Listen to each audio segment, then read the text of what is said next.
भागवतम की जय, श्रील प्रभुपाद की जय।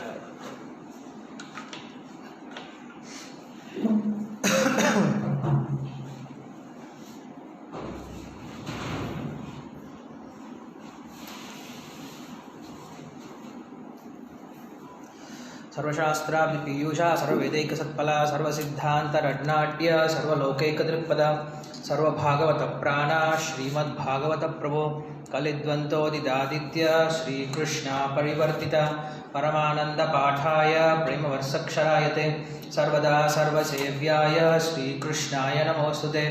मदेकबन्धो मत्सङ्गिन् मद्गुरो मन्महादन मन्निस्तारकमद्भाग्य मदानन्द नमोऽस्तुते। असाधुस्साधुदादायि नति नीचोत चाकर आनमञ्च कदा शृण्वां प्रेम्णा उत्कण्ठयोस्फुराः। ॐ नमो भगवते वासुदेवाय। ॐ नमो भगवते वासुदेवाय। ॐ नमो भगवते वासुदेवाय। नमो विष्णुपादाय कृष्णप्रेष्ठाय भूतले श्रीमते भक्तिविकास स्वामी इति नामिने। नमो विष्णुपादाय कृष्णप्रेष्ठाय भूतले श्रीमते भक्तिवेदांत स्वामी इति नामिने। नमस्ते सारस्वती देवे गौरवाणी प्रचारिणे निर्विशेष शून्यवादी पाश्चात्यदेशतारिणे। जय श्री कृष्ण चैतन्य प्रभु नित्यानंद श्री अद्वैत गदाधर श्रीवासादि गौर भक्तवृंद। हरे कृष्ण कृष्ण कृष्ण हरे हरे, हरे राम राम राम हरे हरे। योऽन्तः प्रविश्य माजिमां प्रसक्तां सञ्जीव्यत्य किल शक्तिधरस्वदाम्ना अन्यां हस्तचरणश्रवणत्वगादीन् प्राणान् नमो भगवते पुरुषाय तुभ्यं।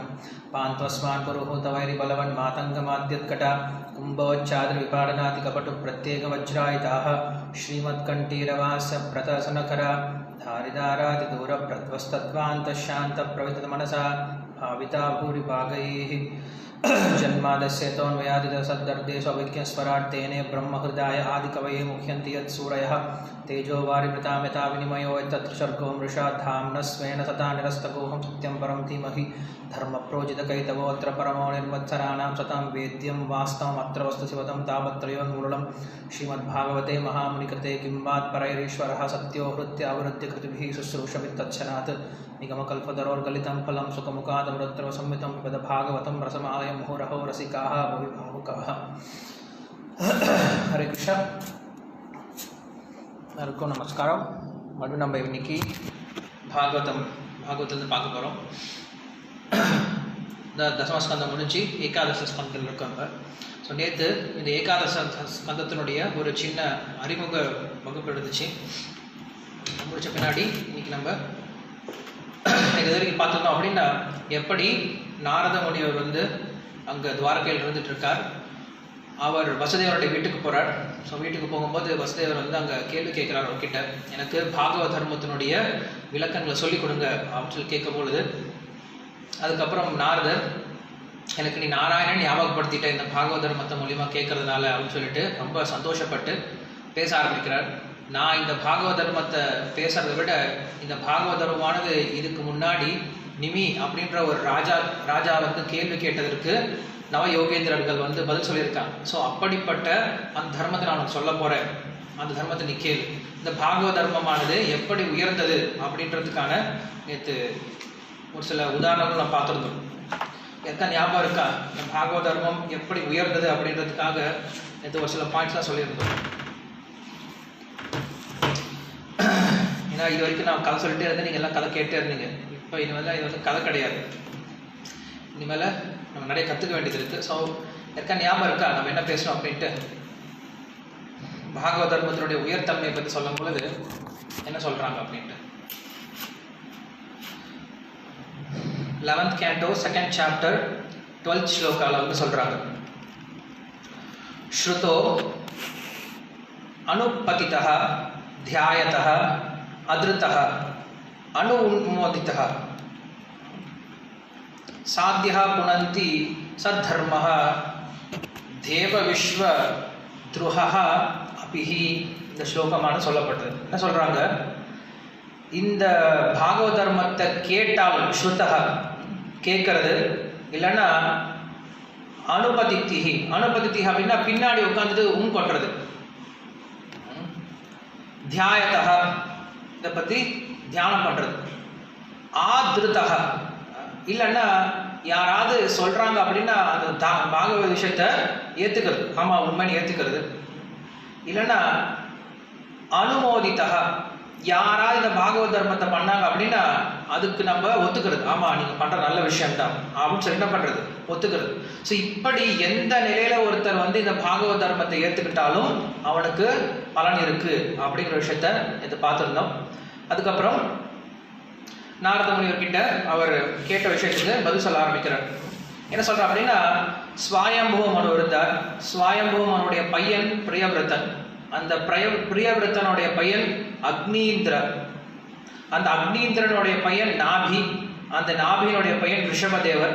அந்த ரிஷபதேவரை பற்றிய விஷயங்கள்லாம் அவங்களுக்கு பாகவதம் 5வது காண்டத்தில் வந்திருக்கும். அந்த ரிஷபதேவருடைய பசங்க பார்த்தோம் அப்படின்னா 100 பசங்க ரிஷபதேவருக்கு. அந்த 100 பசங்கள்ல பிறந்த முதல் பையன் தான் வந்து பரத மகாராஜர். ஸோ அந்த பரத மகாராஜர் இந்த உலகத்தை ஆண்டதுனால தான் பரத வருஷம் அப்படின்னு சொல்லி சொல்லப்படும். இந்த பரத மகாராஜர் என்ன பண்ணாரு, அவரும் இந்த ஆன்மீக பாதை எடுத்துக்கிட்டு மோட்சம் போயிட்டார் அப்படின்ட்டு நம்ம பார்த்துருக்கோம் பாகவத்தில். அதுக்கப்புறம் மிச்சம் இருக்கக்கூடிய 99 பேர், மிச்சம் இருக்கக்கூடிய 99 பேர் இருக்காங்க. அதில் 9 பேர் என்ன பண்ணுறாங்க அப்படின்னா 9 தீவுகளுக்கு ராஜாவாயிட்டாங்க. இந்த உலகமானது 9 தீவுகளாக இருக்காங்க.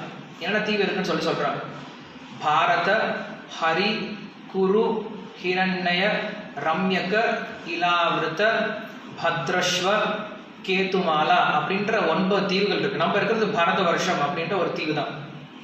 இன்னும் மிச்சம் 8 தீவு இருக்கு. ஸோ அந்த ரிஷபதேவருடைய மிச்சம் இருக்கக்கூடிய 99 பசங்கள்ல 9 பேர் என்ன ஆயிட்டாங்க, இந்த மாதிரி 9 தீவுகளுக்கு ராஜாவாயிட்டாங்க. மிச்சம் எத்தனை பேர் இருக்காங்க, 90 பேர் இருக்காங்க. அந்த 90 பேர்ல என்ன ஆகுது, 81 பேர் பிராமணர்கள் ஆயிட்டு, சாரி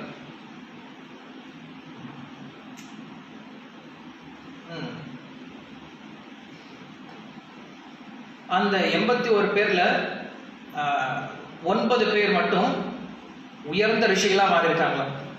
அந்த ரிஷிகளோட பேரை சொல்றாரு. அந்த 9 ரிஷிகள் தான் வந்து என்ன சொல்றோம், நவ யோகேந்திரர்கள் அப்படின்னு சொல்லி சொல்றோம். அந்த 9 ரிஷிகளோட பேரை சொல்றாரு. கவி, ஹவிஸ், அந்தரிக்ஷ, பிரபுத்த, பிப்பலாய, அவிர்ஹோத்ர, துருமில, சமச, கரபாஜன அப்படின்ற இந்த 9 ரிஷிகள் வந்து நவ யோகேந்திரர்கள் அப்படின்னு சொல்லி சொல்றோம். ஸோ இந்த நவ யோகேந்திரர்கள் என்ன பண்றாங்க, அங்கே ஒரு இடத்துல அவங்க வந்து யாருடைய கண்ணுக்கும் படாமல் எல்லா விதமான லோகங்களுக்கும் சஞ்சரிக்கக்கூடிய வகையில் வாழ்ந்துட்டு இருந்தாங்களாம். யாருடைய கண்ணிலையும் படாமல் எந்த ஒரு விஷயத்துலையும் அகப்படாமல் அவங்க இஷ்டத்துக்கு அவங்க சுற்றிட்டு இருந்தாங்க. ஸோ அப்படி சுற்றிட்டு இருந்தவங்க என்ன பண்ணுறாங்க, திடீர்னுட்டு நிமி அப்படின்ற ஒரு ராஜா, ஜனகருடைய வம்சாவில் வரக்கூடிய ஒரு ராஜா நிமி அப்படின்ற ஒரு ராஜா என்ன பண்ணுறாரு, யஜ்யம் பண்ணிட்டு இருக்கார். அந்த யஜ்யம் பண்ணப்போ திடீர்னு தோன்றுறாங்களாம். திடீர்னு தோன்றும் போது அவங்களுக்கு ஒன்றும் புரியல. ஏன்னா நம்ம பொதுவாக தேவதைகளை தான் வந்து கூப்பிடுவோம். ஆனால் என்ன ஆகுது, இவங்க என்ன பண்ணுறாங்க, கூப்பிடாமே வந்திருக்காங்க. இந்த பாகவதர்கள் கூப்பிடாமே வந்திருக்காங்க. ஸோ பொதுவாக யாராவது வந்தாங்க அப்படின்னா தட்சணை வாங்க வருவாங்க. யஜ்யத்துக்கு வந்தாங்க அப்படின்னா ஏதாவது தட்சணை வாங்க வருவாங்க. ஆனால் இவங்களுக்கு அந்த தட்சணை எல்லாம் ஒன்றுமே தேவையில்லை. ஆனால் அதனால இவங்க எதுக்காக வந்திருக்காங்க அப்படின்னு சொல்லிட்டு அங்கே ஒரு பேச்சு வருது. ஸோ அந்த விஷயத்தை நம்ம பார்க்க போகிறோம். அந்த இடத்துல இருந்து இந்த ஸ்டேட்மெண்ட்ஸ்லாம் ஆரம்பிக்க போகுது. விதேகராஜன் வந்து பேச ஆரம்பிக்கிறார். மன்யே பகவதः சாக்ஷாத் பிரசாதான் வோ மதுத்விஷः விஷ்ணோர் பூதானி லோகானாம் பாவமானய சரதிஹி. சொல்றாரு, ரிஷிகளே, உங்களுக்கு என்ன ஒரு பிரயோஜனம் இருக்குது என்னுடைய யஜ்யத்துக்கு வந்திருக்கீங்க? என்னுடைய யஜ்யத்துக்கு வந்தாங்க அப்படின்னா ஒன்று தேவதைகள் வந்து ஆவிர்வாகம் வாங்கிட்டு போவாங்க. இல்லை யாராவது வந்து சாதாரண ஒரு பிராமணர் வந்தாங்க அப்படின்னு அவங்க என்ன பண்ணுவாங்க, வந்து ஏதாவது தானம் வாங்கிட்டு போவாங்க. ஆனால் அவங்களுக்கு ரெண்டுலேயுமே என்ன கிடையாது, இஷ்டம் கிடையாது. ஸோ நீங்கள் எதுக்காக வந்திருக்கீங்க அப்படின்னா அவர் சொல்கிறாரு, லோகானாம் பாவமானாய சரந்திஹி, உலகத்தை தூய்மைப்படுத்துறதுக்காக ஒரே ஒரு காரணத்துக்காக மட்டும்தான் நீங்கள் என்ன பண்ணிட்டு இருக்கீங்க, எல்லா இடத்துலையும் சுற்றி போயிட்டு இருக்கீங்க. ஸோ உங்களுடைய ஒரே ஒரு விஷயம் என்னது, இந்த உலகத்தை தூய்மைப்படுத்துறது மட்டும்தானே தவிர வேற ஒன்றும் கிடையாது அப்படின்னு சொல்லி சொல்கிறாங்க. ஸோ அதே போல் பக்தர்களும் பிரயாணம் பண்ணுறாங்க அப்படின்னா யோசிச்சு பார்க்கலாம், இதுக்காக பிரயாணம் பண்ணுறாங்க அப்படின்ட்டு. இல்லைன்னா நம்ம என்ன புரிஞ்சுக்கணும், நம்ம பிரயாணம் பண்ணோம் அப்படின்னா இந்த காரணத்துக்காக தான் பிரயாணம் பண்ணணும். என்னது, மற்றவங்களை தூய்மைப்படுத்துறதுக்காக கிடையாது, நம்மளை தூய்மைப்படுத்திக்கிறதுக்காக. சும்மா வேடிக்கை பார்க்குறதுக்காக போகக்கூடாது, எங்கேயுமே சைட் சீயிங் அப்படின்னு இருக்கக்கூடாது. இன்றைக்கி அது வந்து ரொம்ப ஒரு ஒரு ஒரு பழக்கமாக போயிடுச்சு. ஏதாவது லீவ் கிடச்சா என்ன பண்ணுறது, உடனே எல்லோரும் சேர்ந்து அப்படி சுற்றி பார்த்துட்டு வருது. ஸோ நம்ம என்ன பண்ணுறோம், நம்ம இப்போ ஸ்பிரிச்சுவலாக சுற்றி பார்க்கலாம். மெட்டீரியலாக சுற்றி பார்த்தா தப்பு இல்லையா, மெட்டீரியலாக ஊட்டி கொடைக்கானல் போனால் தப்பு. நம்ம என்ன பண்ணலாம், இப்போ ஸ்பிரிச்சுவலாக சுற்றி பார்க்கலாம். அதனால் என்ன பண்ணுறது, திடீர்னுட்டு காரை போட்டுட்டு எங்கேயாவது போகிறது, இங்கே போகிறது அங்கே போகிறது, இல்லை ட்ரெயின் டிக்கெட் புக் பண்ணிட்டோ இல்லை ஃப்ளைட்டை புக் பண்ணிட்டோ அங்கங்கே சுற்றுறது நல்லது தான். ஆனால் அதனுடைய முக்கியமான காரணம் என்னவா இருக்கணுமா, இதுதான் காரணமாக இருக்கணுமா. இல்லை இந்த ரிஷிகள் இங்கே வரதுக்கான அவசியமே கிடையாது. யாரும் எங்கேயும் நகரவே மாட்டாங்க. அவங்க நகரத்துக்கான ஒரே ஒரு காரணம், ஒன்று தூய்மைப்படுத்துறதுக்கு, இல்லைன்னா தூய்மை அடையிறதுக்கு. நம்ம தூய்மைப்படுத்த போகிறது கிடையாது யாருமே. நம்ம என்ன பண்ணணும், நம்மளை தூய்மைப்படுத்திக்கணும். ஸோ அதனால் நம்முடைய ஒரே ஒரு ரீசன், நம்ம ட்ராவலிங்க்கு ஏதாவது ஒரு ரீசன் இருந்துச்சு அப்படின்னா அது ஆத்ம சுத்திக்காக இருக்கணுமே தவிர சும்மா சைட் சீயிங்காகவோ டைம் பாஸ்க்காகவோ இருக்கக்கூடாது அப்படிங்கிற விஷயத்தை நம்ம பார்க்குறோம். அதுக்கப்புறம் அடுத்த ஸ்லோகம் சொல்கிறாள், துர்லபா மானுஷோ தேஹோ தேஹினாம் க்ஷணபங்குரஹ தத்ராபி துர்லபம் மன்யே வைகுண்ட பிரிய தர்சனம். இந்த ஸ்லோகம் ரொம்ப அற்புதமான அழகாக சொல்கிறாரு. என்ன சொல்கிறார் அப்படின்னா, துர்லபோ மானுஷோ தேஹா, இந்த உடலானது ரொம்ப ரொம்ப ஆச்சரியம் கிடைக்கிறதுக்கு. எறும்புலேருந்து ஆரம்பித்தோம் அப்படின்னா, ஒரு சின்ன புழு பூச்சிலேருந்து ஆரம்பித்தோம், நான் கொரோனா அப்படின்ற வைரஸ்லேருந்து ஆரம்பித்தோம் அப்படின்னா எத்தனை வகையான வைரஸ் இருக்குது, எத்தனை வகையான பாக்டீரியா இருக்குது, அப்புறம் அதில் எத்தனை வகையான புழுக்கள் இருக்குது, எத்தனை வகையான பூச்சிகள் இருக்குது, எத்தனை வகையான எறும்பு இருக்குது, கட்டை எறும்பு, வெள்ளை எறும்பு, கருப்பு எறும்பு, பிள்ளையார் எறும்பு, அப்புறம் காளி எறும்பு சொல்கிற ரெட் கலர் எறும்பு, எத்தனையோ எறும்பு வகைகள் இருக்குது, பூச்சி புழு அப்படின்னு சொல்லி ஆரம்பித்து பெரிய லிஸ்ட்டே போகுது. கிருஷ்ணர் எப்படி இருக்கார், பெரிய கடை வச்சுருக்கார். அந்த கடையில் 38 லட்சம் வகையான ட்ரெஸ் வச்சுருக்கார். எந்த ட்ரெஸ் வேணால் எடுத்து போட்டுக்கலாம். அப்படி எந்த ட்ரெஸ் வேணால் எடுத்து போட்டுக்கலாம்னு இருக்கும் பொழுது இந்த மனுஷ சரீரம் அப்படின்னு கிடைக்கிறது ரொம்ப ரொம்ப அரிதானது. மனுஷ சரீரம் உடனே கிடைச்சிடாது. ஏன்னா தேவர்கள் முதல் கொண்டு என்ன யோசிக்கிறாங்களா, நாங்கள் மனுஷனாக பிறக்கலேன்னு சொல்லி தான் யோசிக்கிறாங்களா. நம்ம ராமாயணத்துலையும் பார்த்துருக்கோம். ராமாயணத்துலையும் அவங்க என்ன நினைக்கிறாங்க, நானும் மனிதனாக பிறந்திருந்தேன் அப்படின்னா எப்படியாவது ஒரு வகையில் பக்தி பண்ணி நானும் மோட்சம் போயிருக்கிறேன்னு யோசிக்கிறாங்களா. ஸோ அப்படி அங்கே வந்து இதுதான் கர்ம பூமி. நம்ம சொர்க்கத்துக்கு போனாலும் அங்கே வந்து என்ன பண்ணோம், போகிய பூமி, அங்கே போகம் அனுபவிச்சு வந்துடுவோம். நரகம் போனாலும் அங்கே துன்பத்தை அனுபவிச்சு வந்துடுவோம். ஆனால் இங்கே தான் என்ன பண்ணுறோம், இது ரெண்டுமே இல்லாமல் இதை விட்டு தாண்டி போகிறதுக்கான ஒரு வழி வந்து இந்த பூமியில் மட்டும்தான் இருக்குது. அதனால் அவங்களும் யோசிக்கிறாங்க. ஸோ அப்படி மனித பிறவியோடைய முக்கியத்துவத்தை நம்ம நிறைய உபன்யாசங்கள் கேட்டிருக்கோம். ஆனாலும் இங்கே வந்து சொல்கிறாரு, பொருளை சொல்கிறாரு. தேகினா அப்படின்ற வார்த்தைக்கு அர்த்தம் என்ன, உடலை உடையவர்கள் அப்படின்ற வார்த்தைக்கு அர்த்தம் என்ன அப்படின்னா, பகவோ தேகா பவந்தி ஏசாம் தே.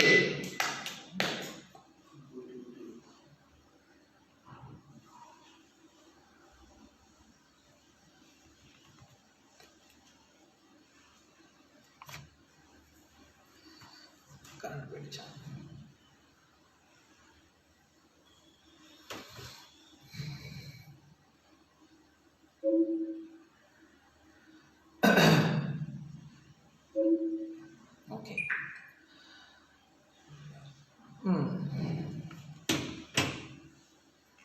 என்ன சொல்றாரு, துர்லபோ மானுஷோ தேகோ தேகினாம் க்ஷணபங்குரஹா அப்படின்னு சொல்லி சொல்றாரு.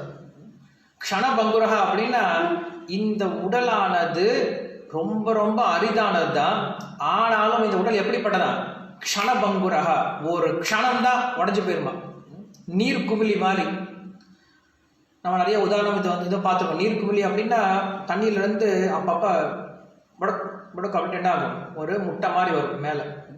அந்த முட்டை எப்படி ஒரு க்ஷணத்தில் உடஞ்சி போயிருமோ அந்த மாதிரி இந்த உடம்பும் ஒரு க்ஷணத்தில் உடஞ்சி போயிருமா. இந்த உடலே அரிது கிடைக்கிறதுக்கு, அந்த கிடைச்ச உடல் ரொம்ப சீக்கிரம் அழிஞ்சு போயிடும். அப்படி கிடைச்ச இந்த அரிதான உடல்ல இன்னும் சொல்றாரு, தத்ராபி துர்லபம், அப்படி அரிதான இந்த மனித சரீரத்திலையும் இன்னும் என்ன அரிது அப்படின்னா, வைகுண்ட பிரிய தரிசனம் அப்படின்னு சொல்லி சொல்றாரு. வைகுண்ட பிரிய தரிசனம் அப்படின்னா வைகுண்டத்தில் இருக்கக்கூடிய அந்த பகவானுக்கு பிரியமான பக்தர்களுடைய சங்கமானது இன்னும் ரொம்ப ரொம்ப அரிதானது அப்படின்னு சொல்லி சொல்றாரு. நமக்கு கிராண்ட் ஆகி போயிடுச்சு. நம்ம வந்து என்ன பண்றோம், ரொம்ப ஈஸியாக எடுத்துக்கிறோம் பக்த சங்கம் அப்படிங்கிறது. ஆனால் அது எவ்வளவோ புண்ணியம் பண்ணால் ஒழிய கிடைக்காது அப்படின்னு சொல்லி சொல்றாங்க. ஸோ என்ன சொல்ல வர்றாரு அப்படின்னா, அங்கே கமெண்ட்ரிஸில் வந்து ஆச்சரியம் சொல்றாங்க, அப்படி கிடைச்ச மனுஷரீரத்தை இவங்க என்ன பண்றாங்க எல்லாரும் அப்படின்னு பார்த்தோன்னா பிரயோஜனமே இல்லாமல் வேஸ்ட் பண்ணிட்டு இருக்காங்க. ஒரு அமூல்யமான ஒரு வஸ்து கிடைச்சிது அப்படின்னா, ஒரு கிடைக்கத்தறிய ஒரு வஸ்து கிடைச்சிது அப்படின்னா அதை வச்சு என்ன பண்ணும், அதை வச்சு உபயோகப்படுத்திக்கணும். ஒருத்தங்கிட்ட நல்ல ஒரு விலை உயர்ந்த வைரம் கிடைச்சிருக்கு, வைரம் கிடைச்சிருக்கு என்ன பண்ணும், அதை சரியான இடத்துல கொண்டு போய் விற்று காசு சம்பாரிச்சிடும். அந்த வைரம் நம்ம கிட்ட இருக்கிறது கொஞ்சம் நேரம் தான் இருக்குது, இருக்கும் போது என்ன பண்ணணும், டக்குனு கொடுத்து என்ன பண்ணிடணும், அதில் நம்மளுக்கு என்ன பிரயோஜனமோ அதை வாங்கிக்கணும். ஆனால் என்ன பண்ணுறோம், அதை வச்சுக்கிட்டு விளாண்டுட்டு இருக்கோம், தூக்கி போட்டுறோம். ஸோ அந்த மாதிரி இந்த மனுஷ சரீரத்தை ஒருத்தர் சரியாக உபயோகப்படுத்தாமல் வீணடிச்சிட்றான் அப்படிங்கிறது இங்கே சொல்கிறாரு. சொல்லி முடிச்சு என்ன சொல்கிறாரு, ஸோ அதனால் இந்த மனித வாழ்க்கையினுடைய மிக முக்கியமான குறிக்கோள் என்னவா இருக்கணும் அப்படின்னா, அடுத்த உடம்புக்கு இப்போ ரெடி பண்ணிக்கணும். அதுதான், வேற ஒன்றும் விஷயம் கிடையாது. இந்த மனித உடல் அப்படிங்கிறது அடுத்த உடம்பு ரெடி பண்ணுறதுக்கான ஒரு சான்ஸ் தான் நம்மளுக்கு. ஓகே, இந்த மனுஷ உடம்பு நம்ம என்ன புரிஞ்சுக்கணும், ஓகே மனித சரீரம் அரிது அரிது அரிதுன்னு சொல்லி சொல்கிறோம். என்ன சார் புரிஞ்சுக்கணும் இந்த மனுஷ சரீரத்தில் அப்படின்னு சொல்லி கேட்கும்போது சொல்கிறாங்க, நான் சதோ வித்தியதே பாவோ நா பாவோ வித்தியதே சதஹ உபயோரப்பி திருஷ்டோந்தஸ்வனயோதப்பி தத்வதர்ஷிபிஹி. ஒருத்தர் என்ன புரிஞ்சுக்கணும் அப்படின்னா, இந்த மனுஷ உடல்ல எது நிரந்தரம் எது தற்காலிகம் அப்படிங்கிற விஷயத்தை புரிஞ்சுக்கணும். இந்த உலகத்தில் எது நிரந்தரம் எது தற்காலிகம், அந்த நிரந்தரமான பொருளை எப்படி அடையிறது அப்படிங்கிற விஷயத்தை ஒருத்தர் புரிஞ்சுக்க முயற்சி பண்ணும். அதுதான் இந்த மனுஷ சரீரம் கொடுக்கப்பட்டிருக்கு அப்படின்னு சொல்லி சொல்றாரு. அதுக்கப்புறம் இப்படி சொல்லி முடிச்சுட்டு அந்த ராஜா வந்து கேள்வி கேட்கிறார். எடுத்தோடனே கேள்வி கேட்கிறார். 30வது ஸ்லோகம், இது வந்து 11வது காண்டம் 2வது அத்தியாயம் 30வது ஸ்லோகத்துல வந்து ஃபர்ஸ்ட் கேள்வி. நான் நேற்றே உங்களுக்கு ஒரு பேப்பர்ல பிரிண்ட் அவுட் அனுப்பிச்சிருப்பேன். மொத்தம் 9 கேள்விகள் கேட்கப்படுது, அதுக்கு 9 பதில் சொல்லப்படுது. ஸோ முதல் கேள்வி அந்த நிமி அப்படின்னு ராஜா கேட்கிறார். இந்த கேள்வியானது 2வது அத்தியாயத்தில் 30வது ஸ்லோகம். இந்த கேள்விக்கு பதில் சொல்லக்கூடியவர் யார் அப்படின்னா கவி அப்படின்ற ஒரு ரிஷி சொல்ல போறார். அந்த 9 ரிஷிகள்ல கவி அப்படின்ற ரிஷி வந்து பதில் சொல்ல போறார். இந்த பதிலானது 33வது ஸ்லோகத்திலிருந்து 43வது ஸ்லோகம் வரைக்கும் இருக்கும். 10 ஸ்லோகமா இருக்கும்.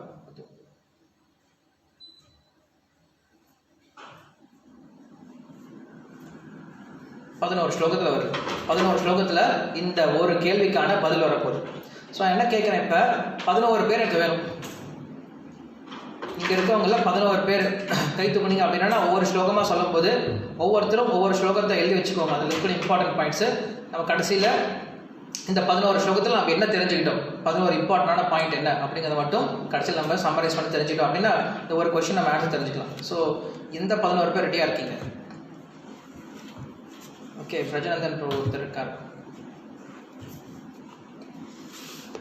யார் யார் 11 பேர் ரெடியாக இருக்கீங்க? இன்னும் 10 இருக்கணும்.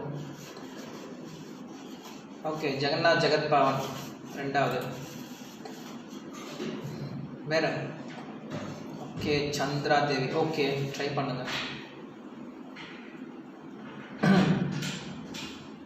ஓகே, சீக்கிரம் சொல்லுங்க. அவ்வளோதானே?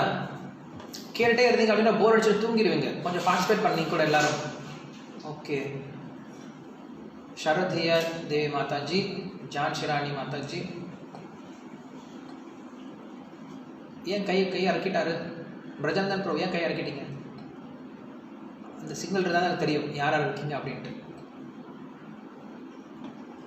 ஓகே, 5 பேர் வந்திருக்கீங்க. சாவித்ரி, சேவியமா, ஓகே, சேவாமை, ஓகே, மஞ்சுளா. ஃபாஸ்ட், டைம் இல்லை. ஓகே, விஷ்ணு ராகவ். அங்கே நீங்கள் அந்த ஹேண்ட் சிம்பிள் கொடுங்களேன், எனக்கு தெரியாது. ஹேண்ட் சிம்பிள் கொடுத்தா தான் எனக்கு தெரியும். யாரெல்லாம் கை தூக்கிருக்கீங்களோ உங்கள் ஹேண்ட் சிம்பிள் கொடுக்க முடியுமா?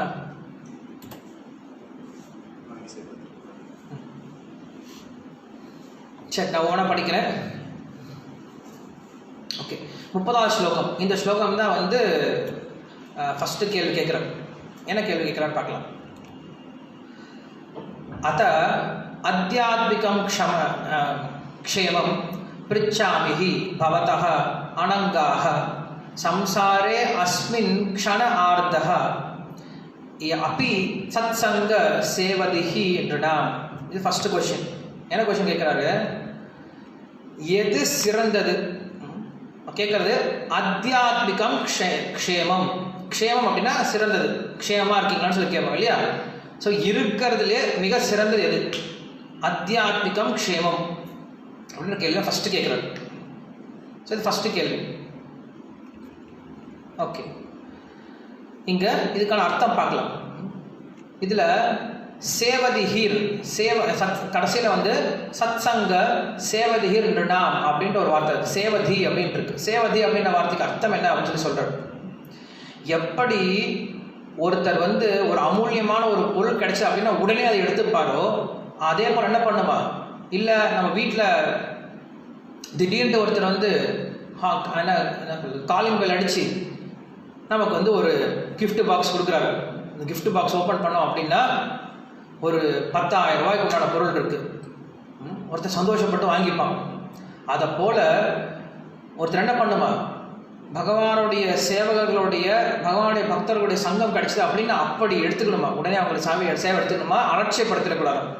அப்படி வந்து ஆசைப்படணுமா அந்த சேவைக்காக, அவங்களுடைய சங்கத்துக்காக அப்படின்னு சொல்லி சொல்கிறார். ஸோ கேட்கக்கூடிய விஷயம் என்னது?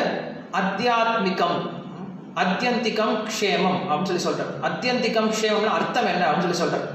மிக உயர்ந்த நல்லது என்ன அப்படின்னு சொல்லி அந்த உயர்ந்த நல்லதுன்னா அதுக்கு அர்த்தம் என்னது அப்படின்னா பயமற்ற நிலை அப்படின்றது அர்த்தம். இருக்கிறதுலே மிக உயர்ந்த நிலை, மிக சிறந்த நிலை அப்படிங்கிறது என்னது? பயமற்ற நிலை. அந்த பயமற்ற நிலையை ஒருத்தன் எவ்வாறு அடைய முடியும் அப்படிங்கிறது தான் இதுக்கான கேள்வி அப்படின்னு நம்ம வச்சுக்கணும். ஃபர்ஸ்ட் கேள்வி என்ன கேட்குறாரு? பயமற்ற நிலை எப்படி அடையிறது? ஒருத்தர் கேள்வி கேட்கலாம், சாமி ஒருத்தர் வீட்டுக்கு வந்தால் முதல்ல வந்து அவர் உட்கார வச்சு கொஞ்சம் தண்ணி கொடுத்து கொஞ்ச நேரம் பேசிட்டு அதுக்கப்புறம் தான் விஷயத்துக்கு போகணும். வந்ததும் வராதமா உடனே கேள்வி கேட்டால் என்ன சாமி அர்த்தம் இது? அந்த விஷயம் என்ன பண்ணியிருக்காங்க? இப்போதான் வந்திருக்காங்க, வந்தவங்களை கூப்பிட்டு உட்கார வைக்கல, எப்படி இருக்கீங்கன்னு சொல்லி கேட்கல. பொதுவாக என்ன பண்ணுவோம்? யாராவது வந்தாங்க அப்படின்னா ஃபர்ஸ்ட் நம்ம கேட்கணும், எப்படி இருக்கீங்க, நல்லா இருக்கீங்களா, ஃபர்ஸ்ட் குஷல பிரச்சனை பண்ணுறோம். அந்த மாதிரி ஒரு பிரச்சனமும் இல்லைங்க. வந்த உடனே உலகத்து எது நல்லதுன்னு கேட்க ஆரம்பிச்சிட்டிங்களே, என்ன சாமி அர்த்தம் இது அப்படின்னு சொல்லி கேட்டோம் அப்படின்னா அதுக்கு பதில் சொல்கிறாங்க. பொதுவாக பக்தர்கிட்ட போய் இந்த கேள்வி கேட்கக்கூடாது. பொதுவாக நம்ம தெரிஞ்சுக்கணும். நம்ம குரு கிட்ட போயிட்டு மகாராஜ் எப்படி இருக்கீங்க, ஹவ் ஆர் யூ மகாராஜ் கேள்வி கேட்கவே கூடாது. இந்த கேள்வி ரொம்ப தப்பான கேள்வி. ஏன்னா உடல் சார்ந்த விஷயத்தில் இருக்கவங்க என்ன பண்ணுவாங்க? இந்த மாதிரி போய் கேள்வி கேட்டுட்டு இருப்பாங்க. எப்படி இருக்கீங்க, உங்கள் வீட்டில் எப்படி இருக்காங்க, குழந்தை குட்டி எப்படி இருக்குது, மாடு கண்ணு போட்டுச்சா, சாணி போட்டுச்சா, குழந்தைங்களாம் ஸ்கூலுக்கு போனாங்களா, இந்த கேள்விலாம் கேட்டுருப்பாங்க. இந்த கேள்விக்கும் அவங்களுக்கு சம்மந்தமே இல்லை. அந்த கேள்வி அவங்ககிட்ட கேட்குற தப்பு. நம்ம ராமாயணத்துலேயே பார்க்குறோம். ராமாயணத்தில் விஸ்வாமித்திரர் வரார். விஸ்வாமித்திரர் வந்து விஸ்வாமித்திரர் உட்கார வச்சுட்டு தசரதன் கேள்வி கேட்குறான். என்ன கேள்வி கேட்குறான்? சுவாமி, நீங்கள் எந்த ஒரு விஷயத்துக்காக காட்டில் போய் தவம் பண்ணிட்டு இருக்கீங்களோ அந்த விஷயம், உங்களுடைய விஷயமானது, உங்களுடைய தபஸானது பூர்த்தி ஆச்சா அப்படின்னு கேள்வி கேட்குறாரு. நீங்கள் காட்டில் போய் உட்காந்துருக்கீங்களா, அங்கே சௌரியமாக இருக்கா, குடிசெல்லாம் நல்லா இருக்கா, இல்லை ஏதாவது வந்து பிரச்சனை பண்ணுதா, ஆடு மாடுதா பிரச்சனை பண்ணுதா, ஏதாவது மிருகங்கள் வந்து பிரச்சனை பண்ணுதா, இல்லை நிறைய சாப்பாடுலாம் கிடைக்குதா அப்படிலாம் கேள்வி கேட்க மாட்டாங்க. ஏன்னா ஆத்ம விஷயம் தெரிஞ்சவங்க என்ன பண்ண மாட்டாங்க, இந்த மாதிரி கேள்விகள் கேட்ட விஷயங்களை அவங்க பேசிக்கவே மாட்டாங்க. அவங்களுடைய விஷயமே எப்படிதான் இருக்கும், துஷ்யந்திச்ச ரமந்திச்ச. பகவானுடைய பக்தர்கள் 2 பேர் சேர்ந்தா என்ன பண்ணுவாங்க, துஷ்யந்திச்ச ரமந்திச்ச. அந்த ஸ்லோகம் என்னது, யார் தெரியும் அந்த ஸ்லோகம்? எல்லாரும் கை தூக்கிட்டு இருக்கனால யாருக்கும் தெரியல. யார் தெரியும் அந்த ஸ்லோகம்?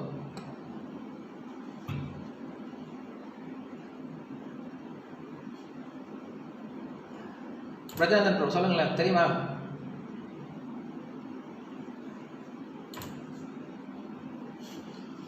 யமுனா மாதா சொல்றாங்க.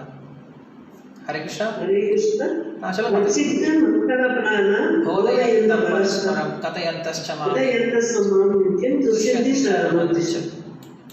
தேங்க்யூ மாதா. ஸோ இந்த ஸ்லோகத்தில் சொல்கிற மாதிரி பக்தர்கள் 2 பேர் சந்திக்கும் போது அவங்க என்ன பண்ணுவாங்க, கண்டிப்பாக அங்கே ஆத்ம விஷயமோ பகவானை பற்றிய விஷயங்களை மட்டும்தான் பேசுவாங்க, தவிர மற்ற விஷயங்கள் அங்கே இருக்காது. அப்படிங்கிறதுனால என்ன பண்ணலையா, நிமி அப்படின்ற ராஜா, அவங்க எல்லாரும் நவ யோகேந்திரர்கள், அவங்க எல்லாரும் யோகேந்திரர்கள். அவங்க கிட்ட போய் நீங்கள் எப்படி இருக்கீங்கன்னு சொல்லி கேள்வி கேட்க தேவையே இல்லை. நம்ம தான் நம்மளை ஃபஸ்ட்டு கேள்வி கேட்டும். நான் எப்படி நல்லா இருக்கணும் தான் கேட்கணுமே தவிர மகாராஜா கிட்ட ராஜா நீங்கள் எப்படி இருக்கீங்கன்னு கேள்வி கேட்கவே தெரியல. அவர் நல்லா தான் இருப்பார், அவர் மகாராஜா நல்லா தான் இருப்பார். நம்மளுடைய நல்லா தான் நம்ம பார்த்துக்கணும். அது ஃபஸ்ட்டு விஷயம். 2வது விஷயம், வந்த உடனே கேட்கணுமா அப்படின்னு சொல்லி கேட்டேன்னா அதுதான் வந்து இந்த ஸ்லோகத்திலே அவர் வந்து பதில் சொல்றாரு. என்ன சொல்றாரு, க்ஷண அர்த்தோபி அப்படின்னு சொல்லி சொல்றாரு. இந்த ஸ்லோகத்துல க்ஷண அர்த்தோபி அப்படின்னு சொல்லி சொல்றாரு. க்ஷணத்துல அர்த்தம், க்ஷணத்துல அப்படின்னா ஒரு செகண்ட்ல பாதி தான். அப்படிப்பட்ட ஒரு பாதி செகண்ட் ஒருத்தனுக்கு பக்தனுடைய சங்கம் கிடைச்சா கூட அவனுக்கு வந்து எவ்வளவோ ஒரு பெரிய பாக்கியம் அப்படின்னு சொல்லி சொல்றாரு. அதனால நீங்க வந்திருக்கீங்க, நீங்க எவ்வளவு நாள் இருக்க போறீங்கன்னு தெரியாது. ஏன்னா நான் அவ்வளோ ஒன்றும் புண்ணியம் எல்லாம் பண்ணல, நான் அவ்வளோ புண்ணியம் பண்ணதால நீங்கள் எப்போ வேணால் கிளம்பிடுவீங்க. அதனால் நீங்கள் வந்தவொடனே நான் என்ன முக்கியமோ அதை மட்டும் கேட்டு தெரிஞ்சுக்கணும். முக்கியமானவங்க கிட்ட முக்கியமான விஷயத்தை கேட்டு தெரிஞ்சுக்க அங்கே போய் நம்ம நீட்டி நிலிச்சிட்டு இருக்கக்கூடாது. எந்த சமயத்தில் எப்படி பேசணும்னு தெரிஞ்சுக்கணும்.